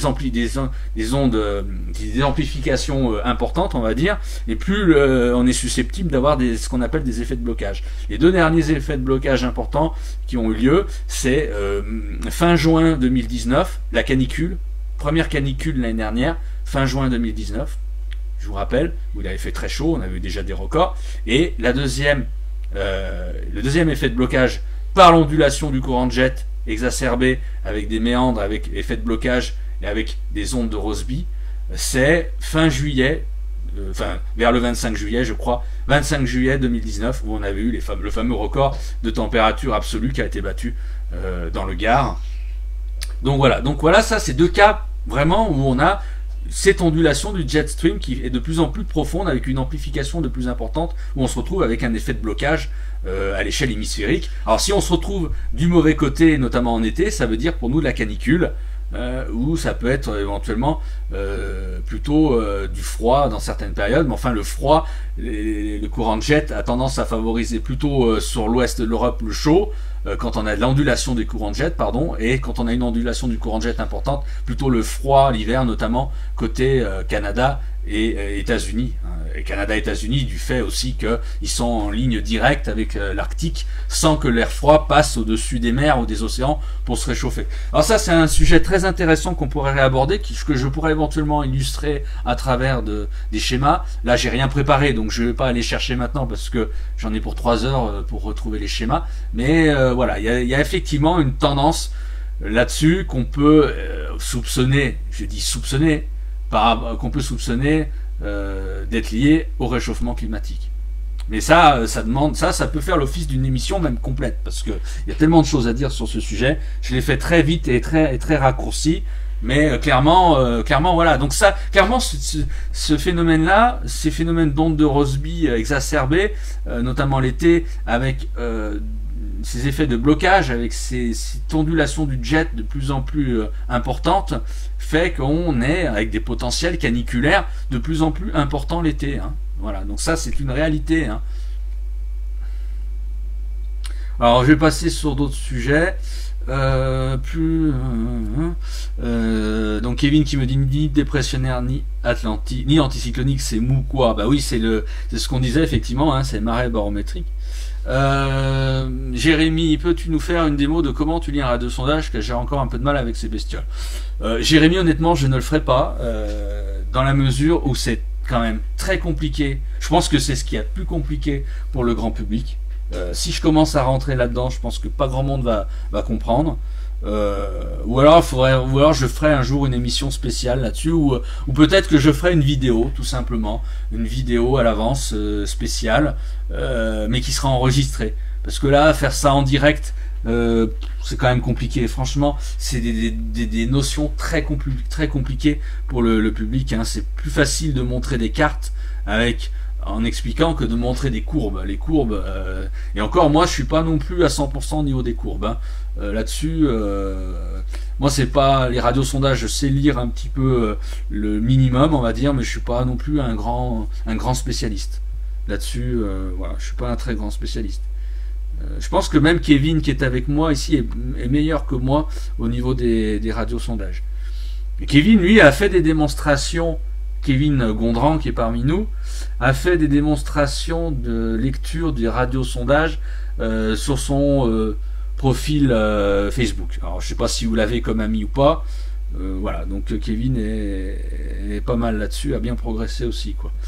Voilà, Kevin qui dit justement les vents sont faibles et désorganisés, les seuls forçages pourraient être l'orographie et quelques convergences de vent ici ou là. Exactement, c'est tout à fait ça pour les questions d'orage de marée barométrique. Alexis, sans aller trop loin et vite, les modèles voient de bonnes remontées pluvieuses ou orageuses sur le pays pour la semaine prochaine. À suivre vu les chances. Ouais, c'est fiabilité très limitée. Hein. Franchement, demain ou après-demain, ça peut être totalement autre chose. Hein. Donc, grande méfiance là-dessus. Hein. Je te rejoins sur la fiabilité des modèles. Beaucoup de surprises, la pluie se voyait plus présente ces derniers jours. Ouais, on a des surprises un peu tous les jours. Hein. Je parle surtout au niveau convectif et au niveau orageux. Hein. Les surprises pour le reste sont moins importantes, mais sur tout ce qui est l'aspect convectif et orageux, instabilité, c'est clairement pas évident, quoi. Hein. J'ai Maxence qui me dit, tiens, question pour un prévisionniste, que penses-tu du radar météo-ciel qui reprend le radar météo-tel? Ah bah moi je le trouve excellent, hein, très performant, excellent, vraiment fin, enfin franchement rien à envier à la mouture du Météo-Tel, hein, fameux Météo-Tel, donc du radar de Météo France, vraiment et puis réactif quoi. Réactif, alors bien sûr, alors puis en plus la dernière avancée d'avoir mis de mettre les impacts de foudre, bon ben, avec les noyaux de précipitation, ben, c'est top quoi. Donc non, vraiment excellent, pour moi excellent, c'est voilà, pour moi c'est le top du top actuellement au niveau des radars. Pour moi c'est la référence là maintenant clairement, donc super travail. Alors bien sûr on peut toujours s'améliorer, hein, on peut toujours faire des choses en plus, mais bon, Météo-Ciel a fait énormément et continue à faire énormément, donc je doute pas qu'il y aura encore des avancées. Enfin, je pense que pour notamment les chasseurs d'orage dont tu fais partie, c'est quand même super d'avoir un outil comme ça. Après, il faudra pouvoir l'utiliser quand le confinement sera fini. Cette année, c'est vrai que ça commence mal à ce niveau-là, mais non, franchement top quoi, hein, vraiment. Hein.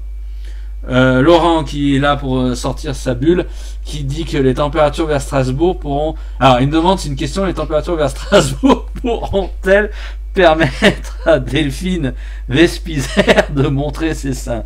Alors Delphine Vespizer, je sais pas si vous vous souvenez, c'est une ancienne Miss France, je sais plus quelle année d'ailleurs, très très très belle, très mignonne, hein, bien sûr, comme pas mal de Miss France. Et voilà, alors avec Laurent c'est vrai qu'on aime bien Delphine Vespizer, hein, j'avoue, moi j'aime bien aussi, même j'aime beaucoup même. Donc c'est Delphine Vespizer, vous savez peut-être, c'est celle qui joue Blanche dans Fort Boyard. Voilà, donc ben voilà, c'est plutôt charmante quand même. Donc voilà, donc ça c'est question con d'un collègue quoi, d'un ami comme d'habitude. Des conneries, quoi. Toujours plein de conneries. Voilà. Mais bon, faut bien rire, hein. Surtout qu'en ce moment on rigole pas beaucoup, donc c'est bien, quoi. Voilà. Florent qui me dit, oui c'est vrai, c'est compliqué les prévisions ces temps-ci. Ça fait même peur pour les fourrages fin mai, début juin, en espérant que le déconfinement aide les prévisions avec la reprise aéroportuaire. Ouais, c'est pas... oui, ça doit être pas gagné, c'est pas facile, hein. Alors je rigole parce que là on enchaîne entre donc montrer ses seins et fourrage, quoi. Bon, je n'irai pas plus loin, l'esprit mal placé. Quand on parle de fourrage, je pense aussi à autre chose, mais bon, c'est pas grave.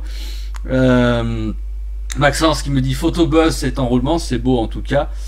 Ouais, buzz, mais il y a de quoi expliquer. C'est pas un buzz, il y a de quoi expliquer derrière. Il y a de quoi, voilà. C'est pas de mettre une photo, par exemple d'un phénomène qui a rien à voir avec, enfin, je veux dire, où c'est plus beau qu'autre chose, où il y a rien à expliquer derrière, où c'est juste pour impressionner. Là, c'est effectivement impressionnant, mais il y a de la, comment dire, il y a de la substance derrière à expliquer, quoi.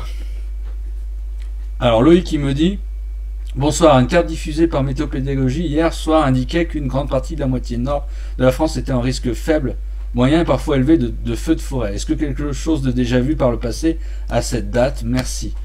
Oh, je pense que oui, ça a dû être déjà vu. Il y a eu quand même des années où il y en a eu quand même des sécheresses printanières très importantes, 2011 notamment. On a déjà eu quand même des risques de feux de forêt au printemps, hein, comme ça, avec des sécheresses, comment dire, précoces. C'est déjà arrivé, hein. Après, c'est difficile de comparer, quoi. Mais moi, je me souviens de 2011, qui était quand même très sec, un printemps très doux, très chaud, vraiment chaud, quoi. Il y a eu d'autres printemps aussi chauds. Voilà. Après, j'ai pas là obligatoirement la mémoire à ce niveau-là, au niveau des feux de forêt, c'est pas spécialement ma spécialité, mais c'est déjà arrivé quand même. Oui, Alexis, oui, Kéronos depuis 2 semaines pour ma part surestime vraiment prévisions différentes par rapport aux saisons passées. Oui, bah il surestime. Bon, après c'est pas facile, hein. Honnêtement, moi aussi j'ai surestimé, notamment dimanche. Moi aussi il m'arrive de surestimer, hein. C'est franchement pas facile parce que ce qui se passe c'est qu'on fait une prévision par rapport à une foultitude de paramètres, prévision convective, et après on se retrouve court-circuité. Enfin, court-circuité, c'est comme ça, hein. Je sais pas si c'est le bon mot que j'utilise, par les observations directes où on voit que la situation n'évolue pas comme ça devrait évoluer.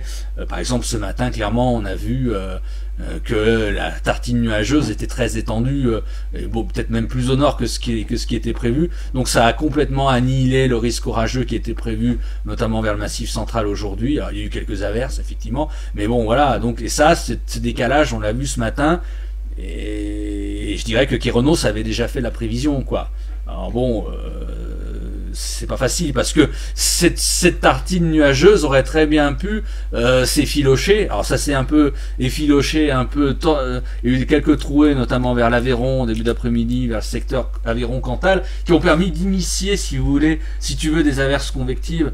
Mais derrière, ça n'a pas suivi, quoi, parce qu'il y avait quand même trop d'inhibition convective.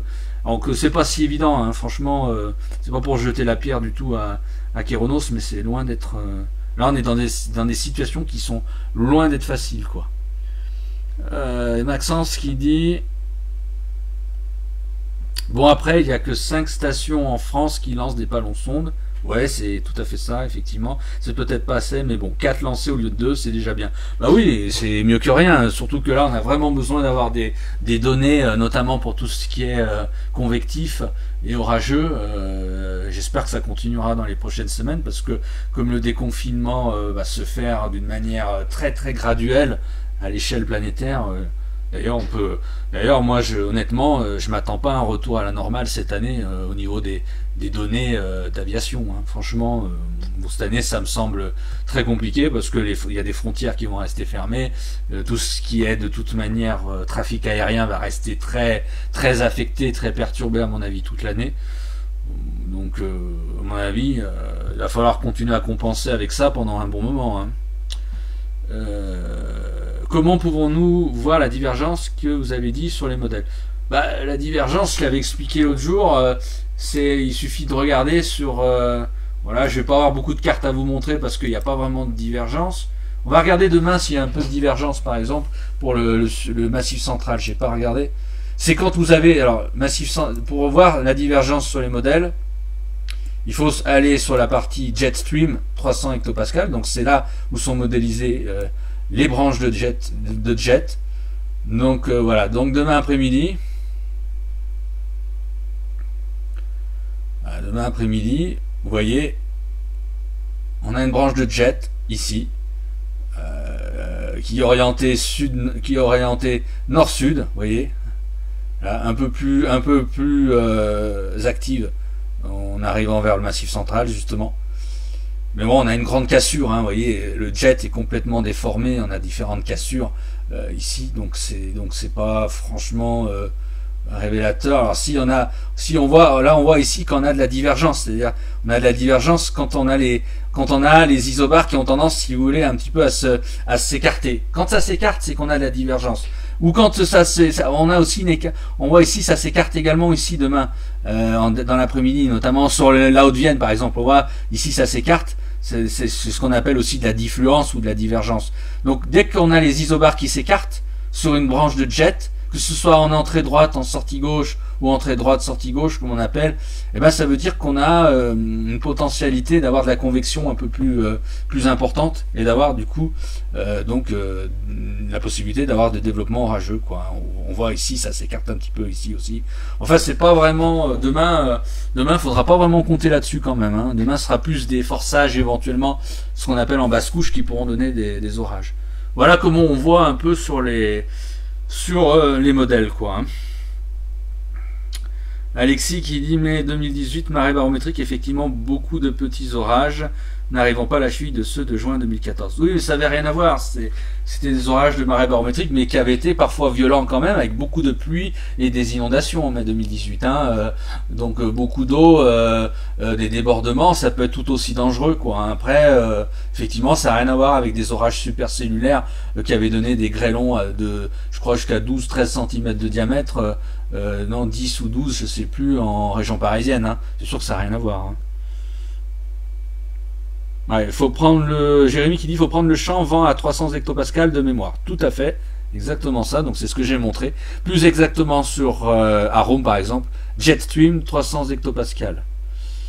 Maxence, le record dans le Gard 46 degrés. Oui, c'était ça. C'était le 28 juin 2019 et pas fin juillet 2019. Fin juillet, c'était dans le bassin parisien. Oui, j'ai inversé effectivement. Pour la vidéo du radio sondage, Fabien, tu sais que tu peux penser à moi pour le coup. Pas de souci Fabien pour le radio-sondage, je comprends. Ouais, radio-sondage, c'est très compliqué. Moi, franchement, je sais pas si je suis apte à vraiment expliquer un radio-sondage au grand public, hein. C'est compliqué, hein. Franchement. Déjà, j'arrive à des fois à pas avoir réellement conscience que j'arrive à vous faire des émissions un peu pédagogiques comme celle-ci, à vous expliquer, où c'est compliqué, j'essaie de vulgariser un max, mais alors vulgariser un radio-sondage, franchement... Wow, je sais pas si je serais capable. Honnêtement, je sais pas. Peut-être Kevin pourrait le faire. À l'oral, je sais pas. À l'écrit, c'est plus facile. À l'écrit, au moins, on peut prendre le temps d'écrire, d'expliquer. Mais à l'oral, je sais pas si j'y arriverai. Peut-être d'ici. Je vais m'entraîner avant. Et je vous dirai quand je serai prêt. Voilà, Yves qui me dit les records de chaleur c'est à cause des distributions en onde 7. Oui, c'est ça, exactement. Je suis pas rentré dans les détails. Et oui, donc il dit j'avais écrit un article à ce sujet l'année dernière après les records de fin juin pour Météo Pédagogie. Exactement. C'est d'ailleurs un peu ces éléments-là que je voulais reprendre. Et je pensais à ça exactement, quoi. Donc c'est tout à fait symptomatique de l'ondulation du courant de jet à travers les ondes de Rossby. Ça demande un peu d'entraînement de lire un radio-sondage. Oui, c'est le moins qu'on puisse dire. Et juste une question, quelle est la différence entre les deux termes convergence et divergence? La différence, c'est le contraire, c'est-à-dire d'un côté la divergence, c'est quand vous avez des isobars qui s'écartent, voilà. Par exemple en altitude, c'est le cas au niveau du jet, quand ça s'écarte, on appelle ça de la divergence.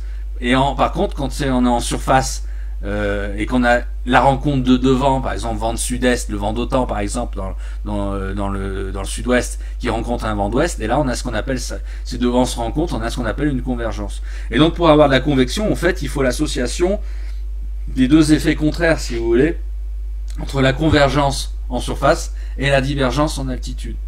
Voilà. Donc voilà, deux points qui se focalisent sur une zone pour la convergence et deux points qui s'éloignent. Donc écartement au niveau de l'altitude, au niveau du jet stream, et puis rencontre au niveau de la surface. Exactement.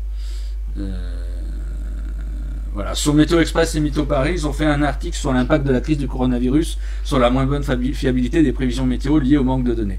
Même si la météo passe au second plan en ce moment, je pense que c'est bien que le grand public ait conscience de ces difficultés de prévoir le temps dans cette période. Qu'en pensez-vous? Ah oui, je suis complètement d'accord. D'ailleurs, les articles, les 10 articles, je les ai partagés sur Extrême Météo, notamment la dernière vidéo de Météo Express.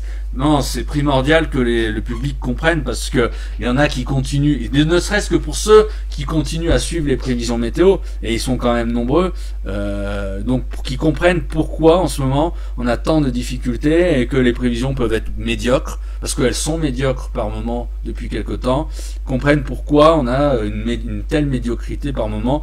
C'est très très important, donc l'expliquer avant tout pour ceux qui continuent à vivre au quotidien à travers les prévisions météo, hein, et il y en a quand même beaucoup, hein, voilà. Alors, parce que par exemple, moi j'ai vu aussi des commentaires inverses en disant ouais, mais le confinement on s'en fout, on est confiné, la météo on s'en fout. Bah eux ils s'en foutent, mais beaucoup de gens continuent à trouver ça hyper important, quoi, hein. Voilà, hein.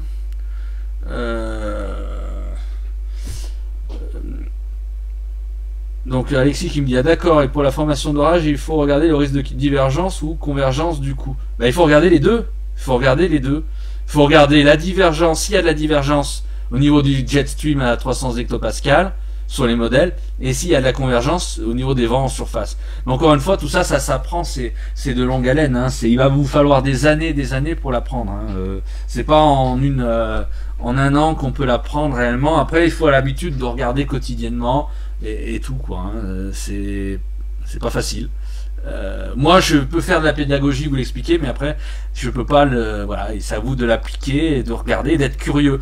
Et d'ailleurs je vous incite aussi à aller voir, par exemple, Kéronos avait mis en place il y a déjà plusieurs années, je crois, c'est facilement peut-être même une dizaine d'années, il y a tout un lexique, je sais pas s'il est disponible ou pas sur leur site, sur tous les paramètres, ou tous les paramètres qui sont par exemple que vous trouvez sur Arome, sur Météo Ciel, sur différents modèles, les cisaillements, l'instabilité, la moocape, enfin tout ça, tous ces paramètres-là sont expliqués à travers un lexique qui avait été fait par Kéronos. Alors c'est pas obligatoirement toujours très pédagogique parce que c'est assez pointu, mais c'est très bien expliqué. Donc voilà, donc ça éventuellement c'est peut-être quelque chose que je pourrais vous mettre en lien sur une prochaine publication, mais voilà, c'est si là-dessus que vous pouvez éventuellement progresser également, hein. Maxence qui dit plutôt les convergences pour le vent, notamment qu'elle permet de faire stationner un orage et de le rendre parfois plus puissant. Oui et non, y a pas que la convergence, quoi. La convergence c'est un point, pour avoir un orage puissant, c'est une association de différents paramètres, hein. Donc voilà. Alors, bon, après on peut y passer des heures. Moi j'ai passé beaucoup de temps le jour à vous l'expliquer. Voilà, donc on aura l'occasion de revenir dessus.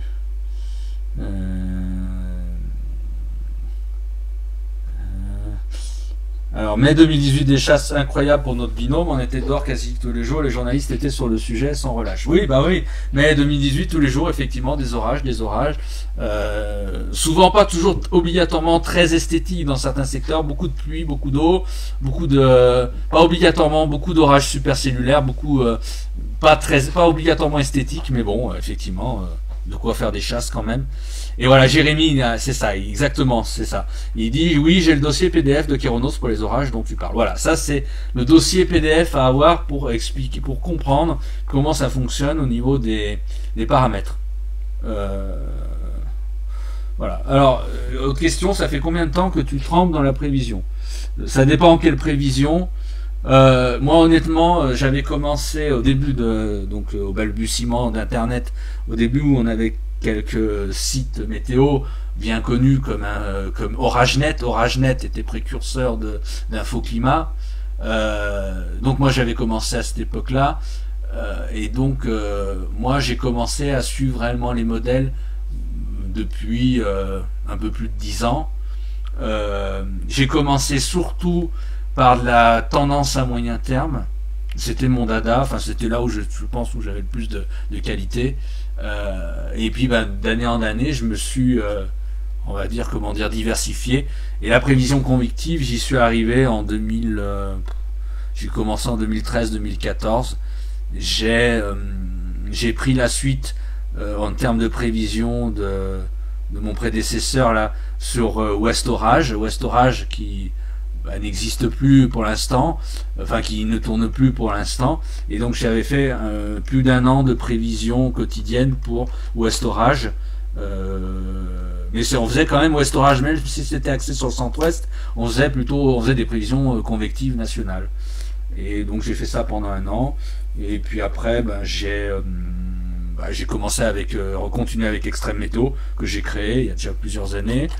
Voilà, donc et la prévision en tant que telle, j'ai commencé réellement donc en 2009, 2008, 2009, 2010, et j'ai commencé à me faire remarquer, si on peut dire, sur les réseaux sociaux, car j'ai été pendant plus de 4 ans l'administrateur de la page Facebook, enfin un des administrateurs de la page Facebook Météoville de Guillaume Séchet. Voilà, donc voilà un petit peu un historique sur ce que j'ai pu faire au niveau prévision.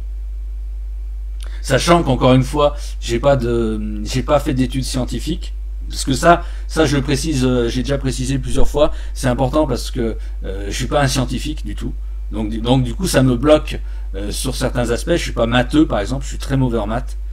Donc faire des calculs pour les radiosondages, moi je suis pas capable de réellement faire des calculs. Il y en a qui savent très bien faire des calculs, mais moi j'ai pas du tout la formation pour. J'ai pas du tout une formation scientifique. J'ai un bac économique et social et j'ai un BTS d'action commerciale. Donc moi ma formation, vous l'avez compris, elle est plutôt commerciale. Moi je pense que mes qualités, je suis pas du tout scientifique, mais je pense que vous l'avez remarqué parce que je ferai pas ce type d'émission. Je suis très bon communicant. Ma grande force c'est la communication. Voilà, donc voilà. Après bien sûr au niveau scientifique je connais un minimum parce qu'autrement je ferais pas ce que je fais là, hein, évidemment, mais bon voilà, c'est pas mon point fort non plus, hein. Mai-juin 2016, des orages de marée barométrique très intenses en Belgique, record de pluviosité mais aussi cru de la Seine à Paris à estimer 70 de mémoire. Ouais, c'était période, je m'en souviens, hein, c'était vraiment énorme là, hein, c'était très intense, hein, y compris en France, quoi. Non, je peux pas mettre le lien en commentaire là, je suis pas du tout sur la page. Je le mettrai peut-être à la fin. Encore que si Jérémy est là, ça serait bien qu'il puisse mettre le lien en commentaire, ça permettra d'aller plus vite. Voilà, donc je suis pas en mesure de le mettre là tout de suite maintenant. J'ai Kevin qui fait un petit cours très rapide sur les radiosondages par commentaire. Le radiosondage en gros permet de reporter sur un graphique de type hémagramme les variations de température, humidité et vent, vitesse et direction avec l'altitude. Ça permet de déterminer plein de choses à un instant donné, notamment l'instabilité réelle et le cisaillement vertical du vent, l'altitude de formation des nuages convectifs, cumulus et cumulonimbus et leur extension maximum. Le cisaillement précité permet notamment de déterminer quel type d'orage est susceptible de se former. On peut aussi déterminer le potentiel de rafale descendante, mais ça je ne maîtrise pas très bien. Voilà, bon, c'est grosso modo une définition raccourcie et simplifiée bien sûr, parce qu'on pourrait y passer des heures sur les principes du radiosondage. Mais encore une fois, moi honnêtement je pense que, et Kevin a suivi le même processus que moi, il faut déjà, avant de bien comprendre les radiosondages, il faut déjà maîtriser aussi tout ce qui est paramètres sur les cartes, sur les modélisations, hein. C'est-à-dire avoir l'habitude de suivre au quotidien les paramètres, être curieux, regarder, confondre, comparer entre les différents modèles, Arome et d'autres, hein, bien sûr. Les modélisations, les radiosondages, ça vient un peu après. C'est-à-dire, si vous commencez tout de suite par du radiosondage brut, c'est compliqué. Franchement, c'est compliqué. Donc c'est pour ça, voilà, déjà bien maîtriser le reste, ça permet de mettre les pieds après, je dirais, dans les radiosondages, quoi.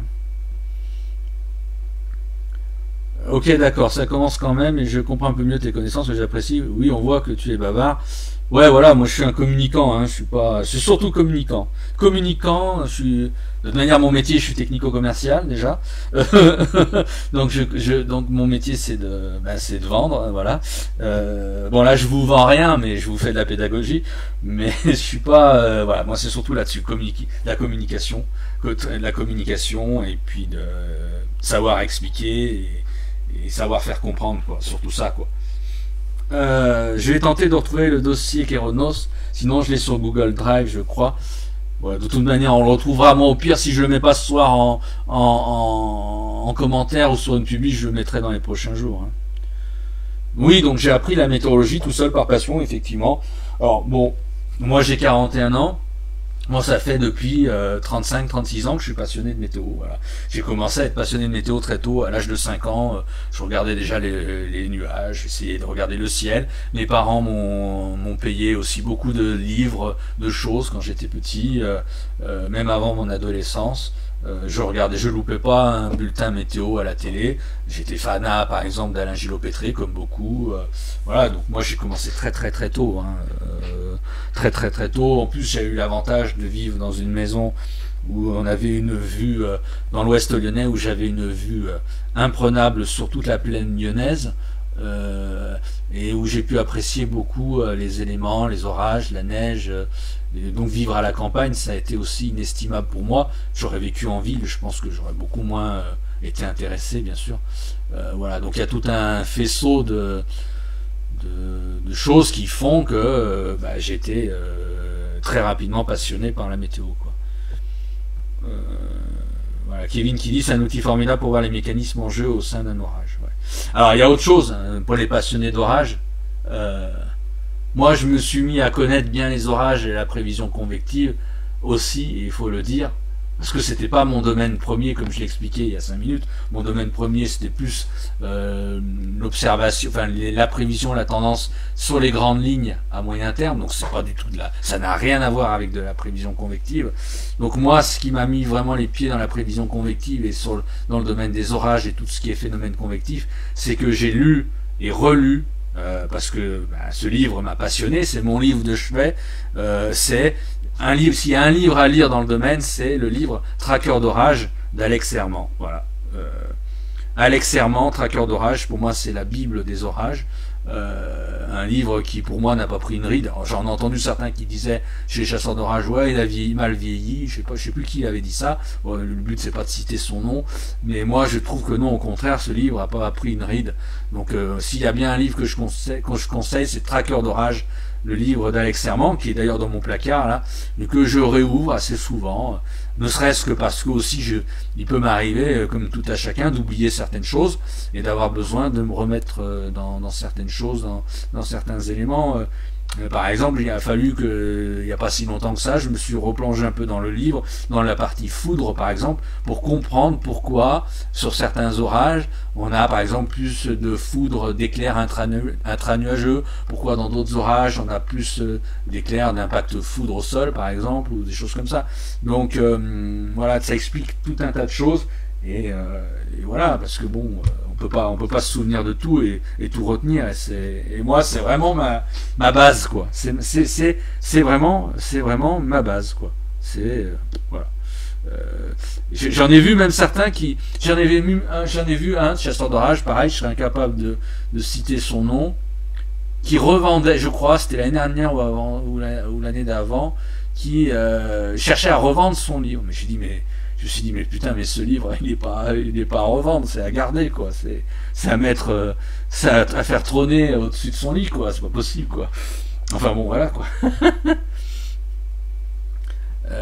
Kevin qui dit pour ma part, ça fait à peu près 8 ans que je m'intéresse aux orages, aux mécanismes et à l'étude des modèles au court terme. Mais Kevin, ça fait pareil pour moi, hein, parce qu'on est en 2020. Moi, au niveau, je parle en termes de prévision, hein, en termes surtout prévision. Moi, ça fait pas plus que de temps que toi que je m'y mets. J'ai commencé à faire de la prévision convective pour West Orage, mais c'était en 2014, pas avant.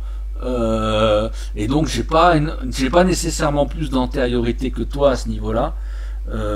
Voilà, donc ça fait à peu près le même temps qu'on a.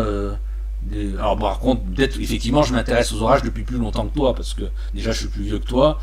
Ça fait plus longtemps quand même. Je pense que ça joue aussi peut-être le fait que voilà, ça fait plus longtemps que je m'intéresse effectivement. Mais après en termes de prévision, ça fait j'ai pas tellement d'antériorité par rapport à toi, quoi.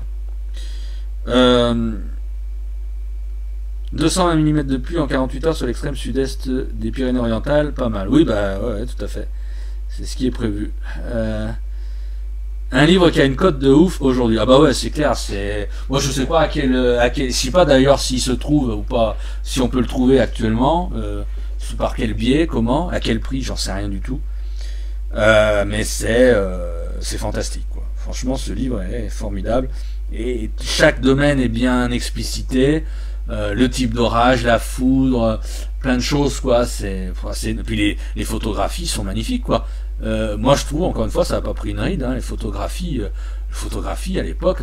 Je veux dire, maintenant, maintenant, on peut toujours faire mieux, hein, bien sûr. Vous en savez quelque chose, mais bon. Non, franchement, pour moi, ça n'a pas pris une ride. Après, je suis pas non plus un spécialiste de la photographie, donc je suis pas mieux placé pour juger, mais non, vraiment top, quoi. Yves qui dit je connais pas ce livre, faudra que je vois pour éventuellement me le procurer. Ah ouais, non, c'est fantastique, quoi. Pour moi, c'est la référence. Gilles le vendait. Alors Gilles, je vois même pas qui c'est. Je connais pas assez bien les chasseurs d'orage. Je connais les principaux chasseurs d'orage, si on peut dire, enfin principaux. Je dois connaître une vingtaine de chasseurs d'orage, mais après je connais pas tout le monde, donc voilà, quoi. Yves, il coûte une blinde aujourd'hui. Ah bah ouais, non mais ça, j'imagine qu'il coûte très très cher, certainement. Bon bah voilà, bah écoutez, c'est bien, on a fait quoi? On a fait 1h20 de prévision. Ouais, juste un mot rapide parce que je vais peut-être pas rentamer sur 15-20 minutes d'explication. Ah, Gilles Duperron, d'accord, je vois qui c'est, Gilles Duperron. Enfin, de nom, je connais. Ouais, donc simplement, pareil, situation sous surveillance dans les prochains jours dans le sud-est des États-Unis. On a à nouveau une dégradation qui est prévue. Décidément, on enchaîne. Hein. On a une dégradation qui est prévue dès demain dans le sud-est des États-Unis, du côté notamment demain entre le Texas, l'Oklahoma, l'Arkansas et puis la Louisiane. On a un NSN risque demain. Donc avec donc des fortes pluies, des orages, de la grêle, grosse grêle d'ailleurs demain, j'ai vu sur les odographes pour le Texas notamment, entre le Texas et l'Oklahoma, il y a un gros risque de grosse grêle demain, donc on ne va pas s'étonner de voir des vidéos tourner encore dans les prochains jours d'orages très grêligènes aux États-Unis. Donc ça c'est le risque orageux pour demain, donc il y a un petit risque tornadique aussi, mais qui reste a priori assez 10% quand même, hein, entre l'Oklahoma et le Texas demain. Donc ça c'est pour demain, et surtout la journée à surveiller. Voilà, c'est comme je l'avais pressenti il y a quelques jours, j'en avais déjà parlé. On a un gros risque orageux jeudi à nouveau. Sur le sud-est des États-Unis, ça sera un peu moins le Mississippi, heureusement, parce que le Mississippi a mangé sévèrement ces derniers temps, sur les 2 derniers épisodes. Là, ça sera plus sur l'Alabama, la Géorgie, le sud de la Caroline du Sud, et encore une fois le nord de la Floride, hein, sachant que la Floride a déjà eu des reports de tornades, notamment hier, plutôt dans le secteur au nord d'Orlando. Là, ça sera peut-être encore plus au nord, mais encore là, un risque d'orage violent, de grêle, de tornades, et où ça sera quand même à nouveau important jeudi. Alors certainement pas obligatoirement plus important qu'hier ou qu'avant-hier, pardon, mais à surveiller. Donc ça c'est le risque pour jeudi. Et normalement, j'ai pas regardé les dernières modélisations, normalement on aura à nouveau un risque aussi ce week-end. Notamment, encore une fois, dimanche, normalement. On va regarder dans le détail ici.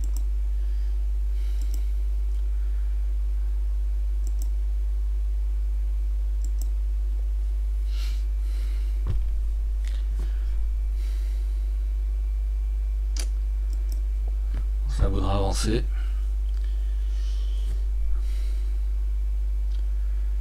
Alors.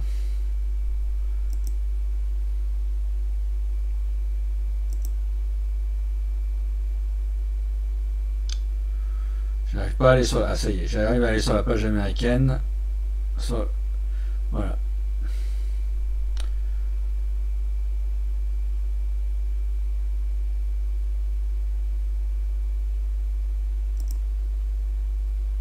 Voilà, donc à nouveau, samedi, on voit une dépression de surface qui se forme, notamment qui va circuler vers l'Arkansas, 1996 hectopascal, qui remonte à nouveau vers le nord, et on aura à nouveau donc une situation orageuse, et peut-être en indique, mais plus au nord, certainement, que les dernières. On voit ça se décale plus au nord, et donc il faudra surveiller le risque un peu plus au nord, notamment vers l'Illinois par exemple, tous ces secteurs-là, plus au nord, Missouri, non, Illinois, pardon, Tennessee, tout Kentucky, tous ces secteurs-là, on verra entre samedi et dimanche, où on aura possiblement un risque, ou encore c'est pas obligatoirement, il faut affiner, j'ai besoin d'affiner encore là-dessus, mais on va surveiller entre samedi et dimanche un risque à nouveau d'intempéries, mais très orageuse sur ces secteurs-là à nouveau. Toujours de toute manière plutôt côté est États-Unis,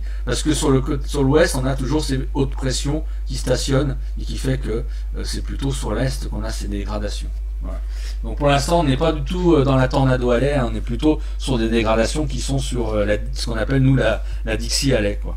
Voilà, donc voilà, je ne vais pas m'éterniser sur ce sujet-là, on aura l'occasion d'en parler. En plus que c'est peut-être pas le sujet qui intéresse le plus pour l'heure. Voilà, donc je vais terminer avec les derniers commentaires et puis après je couperai. Michel qui dit il y a aussi les 2 livres de Franck Roux, Les Orages, et le petit livre de Alex Herman, Sans orage facile à prévoir. Tu les connais, Fabien? Ouais, je les connais. Après, je les ai pas obligatoirement. Moi, c'est surtout le livre d'Alex Herman que j'ai. Voilà. Alors, attendez, je finis. Oula, il y a eu plein de commentaires que j'ai loupés avant. Ah oui, il est donc sur. Alors Nolan qui dit il est sur. Donc Alex Armand, il est sur un. Donc Tracker d'orage, il est sur Amazon pour 119 € pour ceux qui veulent. Ouais, 119 €, c'est déjà une belle somme, comment dire.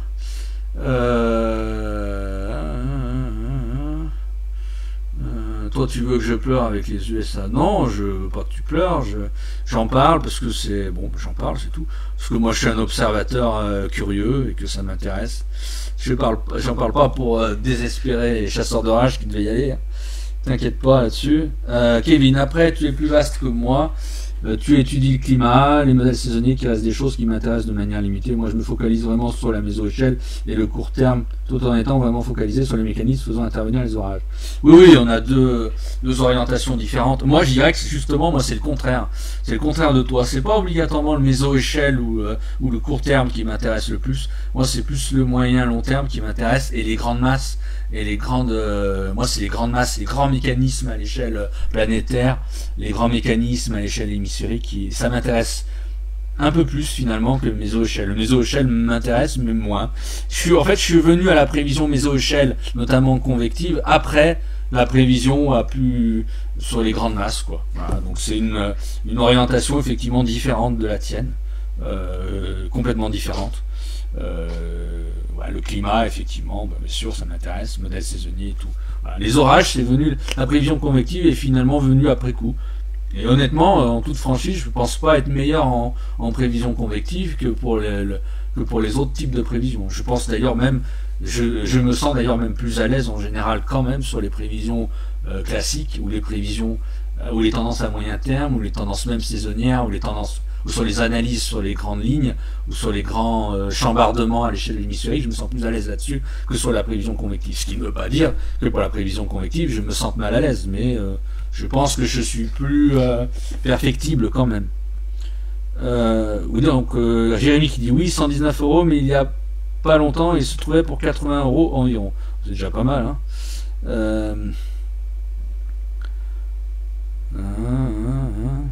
119 € depuis plusieurs mois.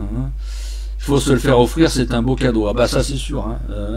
Ça pour votre anniversaire, faites-vous offrir Traqueur d'orage d'Alex Serment par votre compagne éventuelle ou je ne sais qui. Ça vaut le coup, hein, franchement. Ah si, j'ai une question. Où sont passés tes collaborateurs de la page? On les voit plus. Bah après, il y a des questions de... Moi, je peux pas parler pour eux, hein, mais il y a des questions de motivation, questions de motivation et d'occupation. Alors, la motivation est fluctuante. Encore une fois, on est bénévole. Moi, honnêtement, il y a eu des périodes, et je le dis, où j'ai été profondément démotivé, où j'avais pas envie de faire de prévisions. Notamment, il y a eu tout le début d'année avant le confinement, janvier, février, mars, avant le confinement, où j'ai quasiment rien fait pour Extrême Météo, parce que ça me saoulait, honnêtement. L'hiver a été d'un ennui absolu pour moi. Moi j'aime un peu les saisons marquées. Alors c'est pas que j'attendais un hiver froid ou neigeux sur toute la ligne, mais enfin un tel hiver hyper doux comme ça, avec un temps aussi, pour moi aussi peu intéressant. Ben moi moi honnêtement j'ai eu 3 mois, j'ai eu un trou d'air pendant 3 mois où notamment janvier-février où j'avais plus rien envie de faire. Après, j'avais aussi beaucoup de travail. Et ça, c'était avant le confinement. Finalement, ce qui m'a remis à flot, c'est le confinement, d'une certaine manière. Il faut bien s'occuper. Alors moi, je fais un peu de sport, je fais du vélo, mais d'appartement, je regarde des DVD, j'essaie de m'occuper comme je peux en ce moment. Mais le truc, c'est que je me suis dit se remettre à la météo, et puis la météo m'intéresse plus depuis le début du confinement parce qu'on change de saison, on arrive au printemps. Moi j'avais envie de revoir les premiers orages, diverses choses. Moi l'hiver j'en avais ras-le-bol, quoi. Donc voilà, donc ça je parle pour moi. Après pour mes collègues c'est plus difficile. Jesse qui fait les prévisions nationales avec TV locale, lui il m'a pas caché en ce moment, voilà, et je vais pas lui en vouloir parce qu'il a été toujours très au rendez-vous et toujours comment dire très voilà, il a toujours donné beaucoup, quoi, il a toujours fait des bulletins chaque jour. Lui il est un peu dans la période que moi j'ai vécu en début d'année, de démotivation, de peu d'envie à cause du confinement, et donc en ce moment il a pas trop envie, quoi. Donc bon voilà, nous on est bénévoles, donc il y a rien. S'il a envie de relâcher, il relâche, quoi, je comprends tout à fait. Donc lui voilà, c'est ce qu'il en est. Puis il y a Florian qui s'occupe de tout ce qui est question un peu de différentes questions. Lui il est plus dans la climatologie, de plus les épisodes méditerranéens, les différentes choses, les vigilances et tout, tout ça c'est son truc. Alors c'est pareil, lui ça va ça vient, il y a des périodes il est plus actif que d'autres.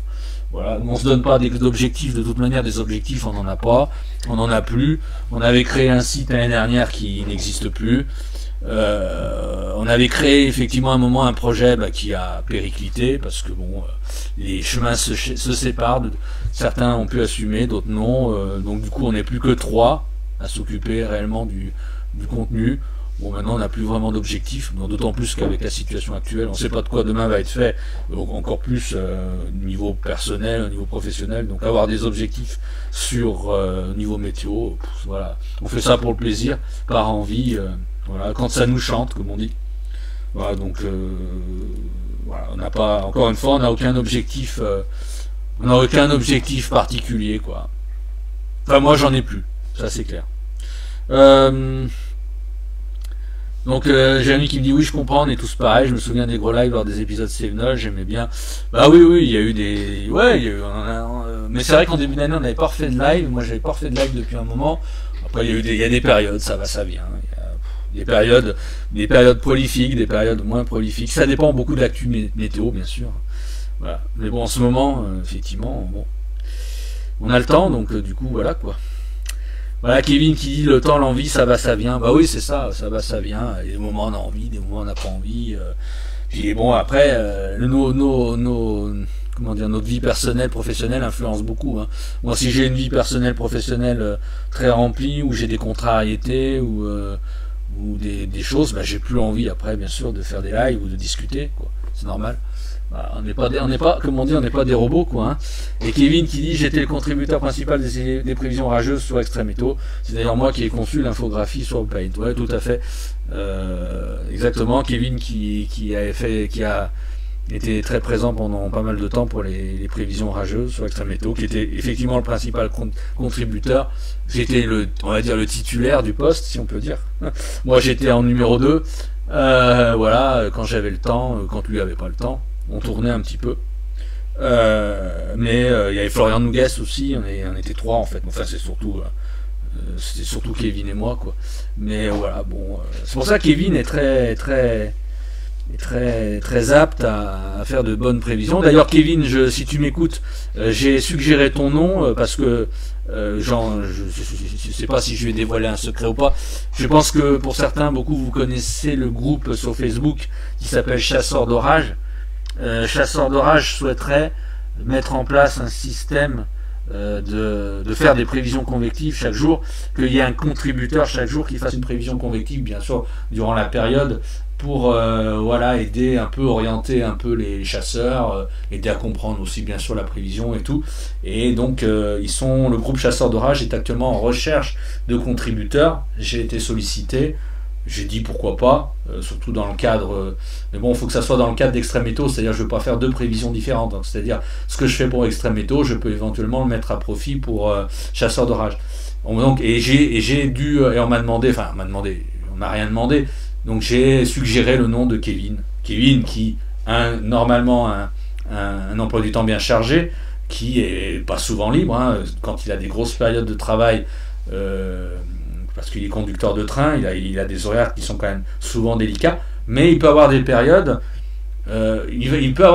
Kevin, où il peut, ça arrive quand même, où il peut avoir un emploi du temps un peu moins chargé. Et c'est à ce moment-là qu'il peut tout à fait faire aussi des prévisions, et de très bonnes prévisions, quoi.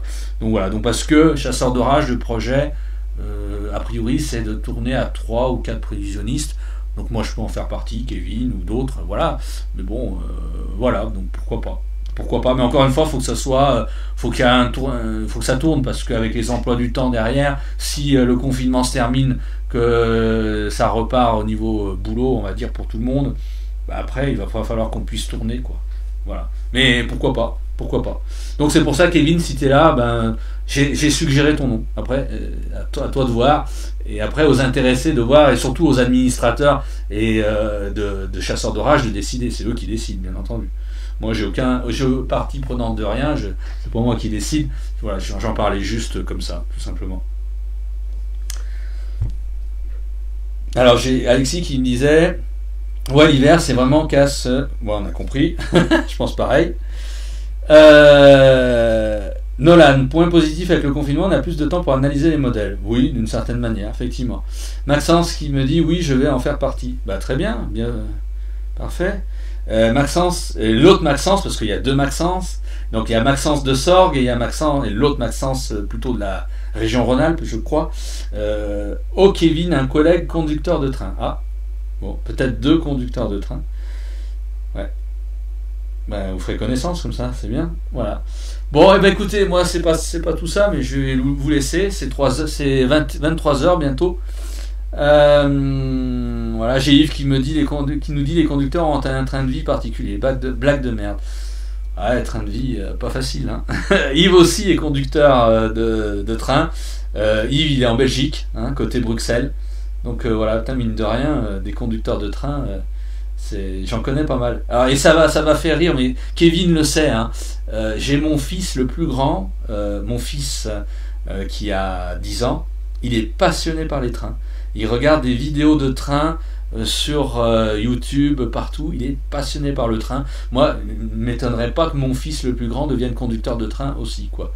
Donc moi, s'il y a des conseils au niveau de train, je lui dirais de se tourner vers vous, quoi.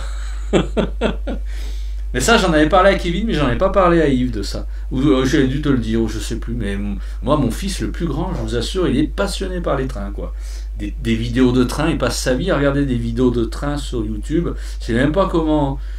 Je sais même pas comment. Je sais même pas comment il trouve ces vidéos. Enfin bon, voilà quoi. Mais bon, ouais, comme dit les trains en ce moment, bof quoi. Hein. Voilà, bah écoutez, allez, je vais vous laisser parce que là je commence à être un peu naze. Je vous souhaite une bonne soirée, hein, une bonne semaine, enfin une bonne continuité de la semaine, on va dire. Et puis bah écoutez, on se donne rendez-vous vendredi soir. Voilà, j'avais fait une publication disant que je vais essayer jusqu'à la fin du confinement de faire de programmer les directs live pour que chacun sache un petit peu dans son planning comment il veut s'organiser. Donc les directs live jusqu'à la fin du confinement au moins, ça sera les mardis et les vendredis soirs à 21h ou 21h15 comme aujourd'hui, ça peut dépasser un peu les 21h. Donc bah du coup là c'est mardi, donc du coup moi je vous donne rendez-vous vendredi soir pour le prochain direct live. On verra s'il y aura thème ou pas thème, ça dépendra de l'actu météo. Et voilà. Voilà. Eh ben écoutez, je vous souhaite une bonne soirée, une bonne nuit et à très vite. Merci.